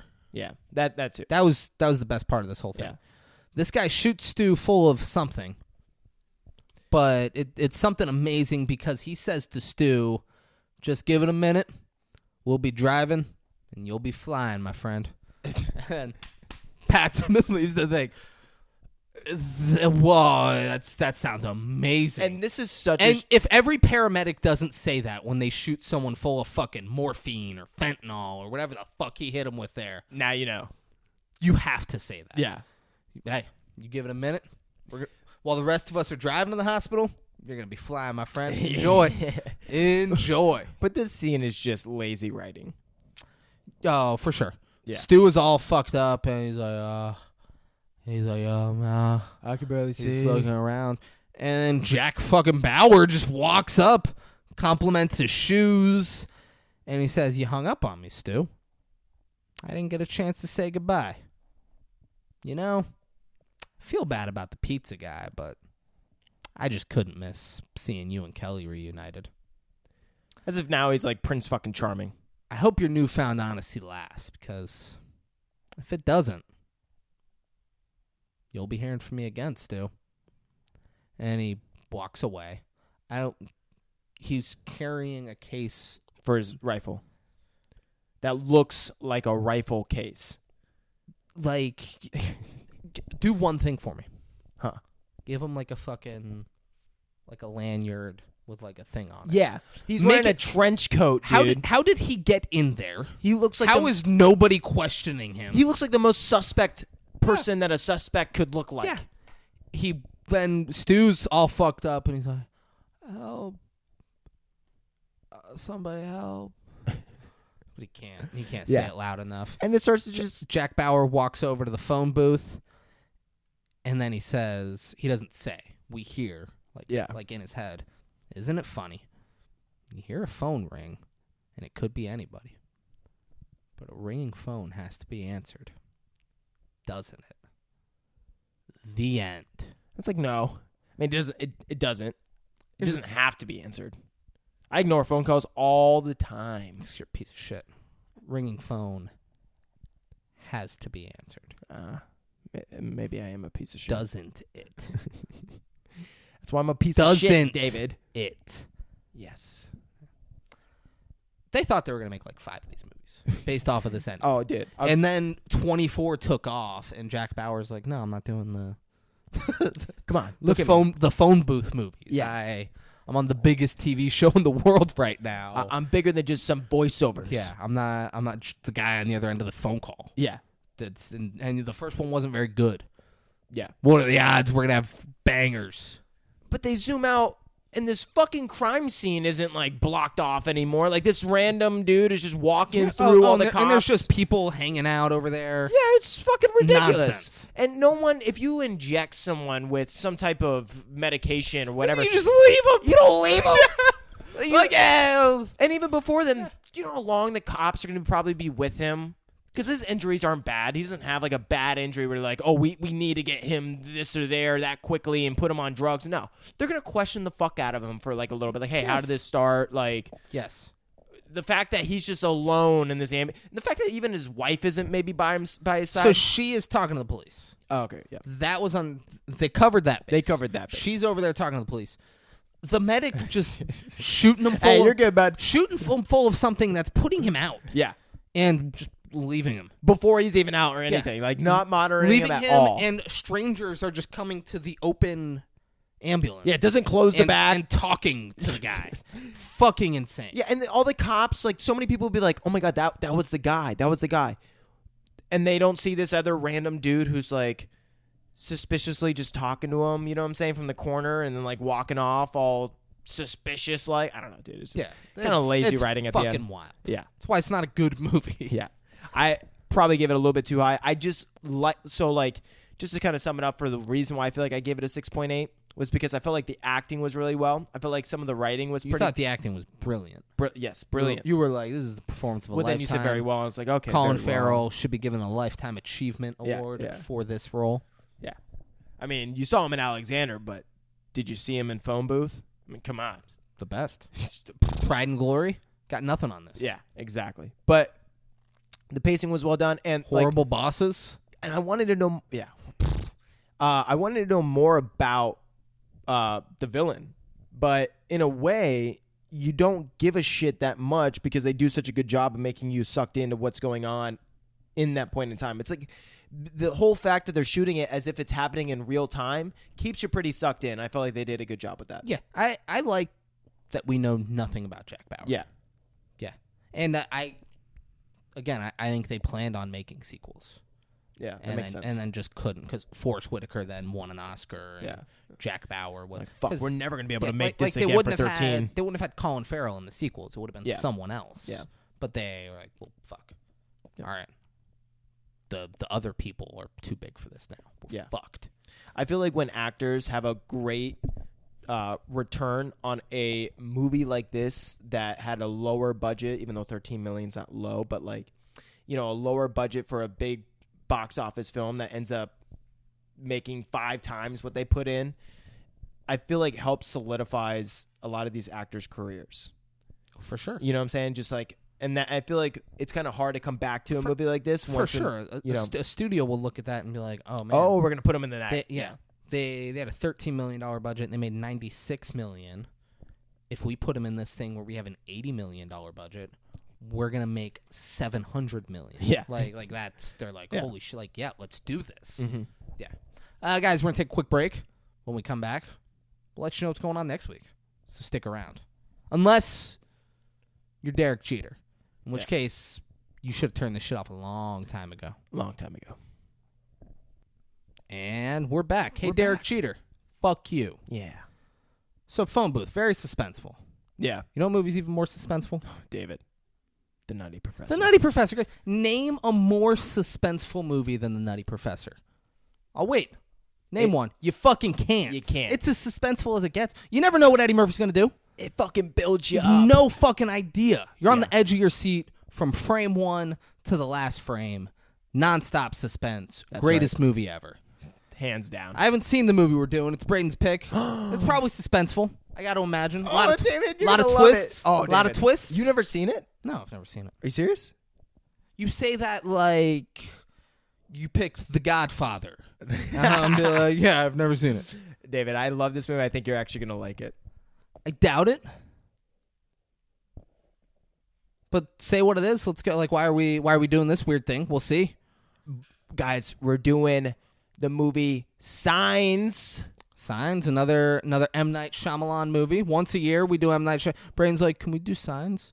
And I had to look to make sure we had only done one Shyamalan movie in year 1. Shyamalan. Because I was like, we can't just... You need to pick other movies. We can't just only do either Aliens or M. Night Shyamalan. Come on, man. Or both. Is this an M. Night Shyamalan alien movie? Tell me this is a fucking M. Night... You're a fucking psycho. This is exactly You're what a it is. psycho. Guys, you want to watch Signs before we do a podcast on Signs? You should watch Signs before we do a should. podcast on Signs. Great. Here's where you can watch Signs before we do a podcast on Signs. It's available on YouTube for free, it says. Bullshit. This is the first movie we've ever done Look at that. where Win-win. it's been YouTube free. You Nice. could also pay $3.99 to watch it on Google Play, Apple TV. You can go rent it at Redbox. Go to Redbox. You know what? Fuck all the other options. Go to Redbox. What's up, Redbox? Go to your local fucking Publix. Rent it from Redbox from $3.99. Yeah. Bring it back. Vudu, Amazon Prime Video. Guys, that's Signs. We're gonna watch it next week. What's the runtime on this? It got a runtime? Yeah, it's not too long. It is 2 hours and 45 minutes. Bologna and No, cheese. I can't find it. That's not important. It's not important. It's not what we need to do here. So, guys, we did Phone Booth because it was my pick. We're doing Signs next week because it's Braden's pick. Yep. But let's say you're watching this right now. Let's say you're listening to this right now. And you're like, God, fucking loved hearing him break down Phone Booth. I can't wait to hear him break down Signs. Signs might not be a great movie. The podcast's going to be great. The podcast don't miss. Doesn't. But I want them to do my favorite movie. Mm-hmm. Braden, how would they go about asking us to do their favorite movie? David, they could just reach out to us at our Instagram, which is at 56kings, or they can go to our website. There's no or. If you DM us on Instagram saying, do this movie, I either won't respond or I'll say, oh, that's a really cool idea. You should probably go to our website, 56kings.com. Yeah. And go to the Submit Ideas tab. Click it. It's been a while since we've done movies. I know you're rusty. All right? I won't come down on you for it. Click the Submit Ideas tab and type it in. There you go. Leave us the fuck alone on Instagram with that shit. Ken You heard Sawyer, you keep DMing us on Instagram, and I was like, where's David been? It was me the whole time, Ken. Braden doesn't even know about these DMs. You DM, where's David been? I said, fuck David. And then you said, you actually did hit us with we didn't know there was an issue with Buzzsprout, and the episode posted late. So that was great. Thank you. So appreciated the DM for that. Yeah. And then you said, why is it not on YouTube? And I just said, fuck YouTube. I was trying to create a scenario where just you thought it was Braden, and every response was just fuck, and then whatever the subject of your message was. But then, like, you helped us out a lot, so thank you. Because Yeah. the episode, I didn't know the episode wasn't up. Yeah, neither did I. So And I was appreciate like, you, man. Shit. All right, so thank you, Ken Sawyer. Yeah, shout out to Ken. Oh, shout out to Ken. But so yeah, go to our website, submit ideas, let us know your favorite movie. While you're there, we got bios, Yeah, we got merch. yeah. Hit us the fuck up. Get some merch, guys. You want a 5'6"? Want a 5'6" Kings tee? I mean, look that at also that. comes in black with white letters. Rep It's your there. county, bitch. It's there. 561 to the Boom. day I die. 561 till I'm done. Yeah. N-word's getting gunned down. One stay in the head. One stay in the head, guys. It's every motherfucking Monday. Why are you forcing it? Because I was passionate about the Monday. Yeah, but we always do it, and I go, so Braden, they know.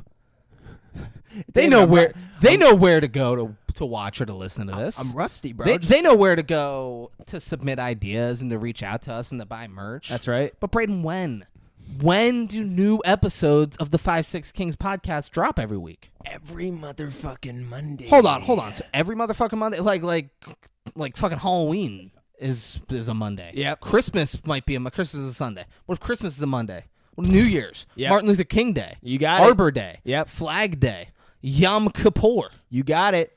Happy Halloween, motherfuckers, because it's every motherfucking Monday. Every motherfucking Monday. New episodes of the 5'6" Kings podcast. Guys, thanks for watching. Thanks for listening. I love you all very much, except for Derek Jeter. He can go fuck himself. And we'll see you guys next week. Peace out. Bitch, I'm from Palm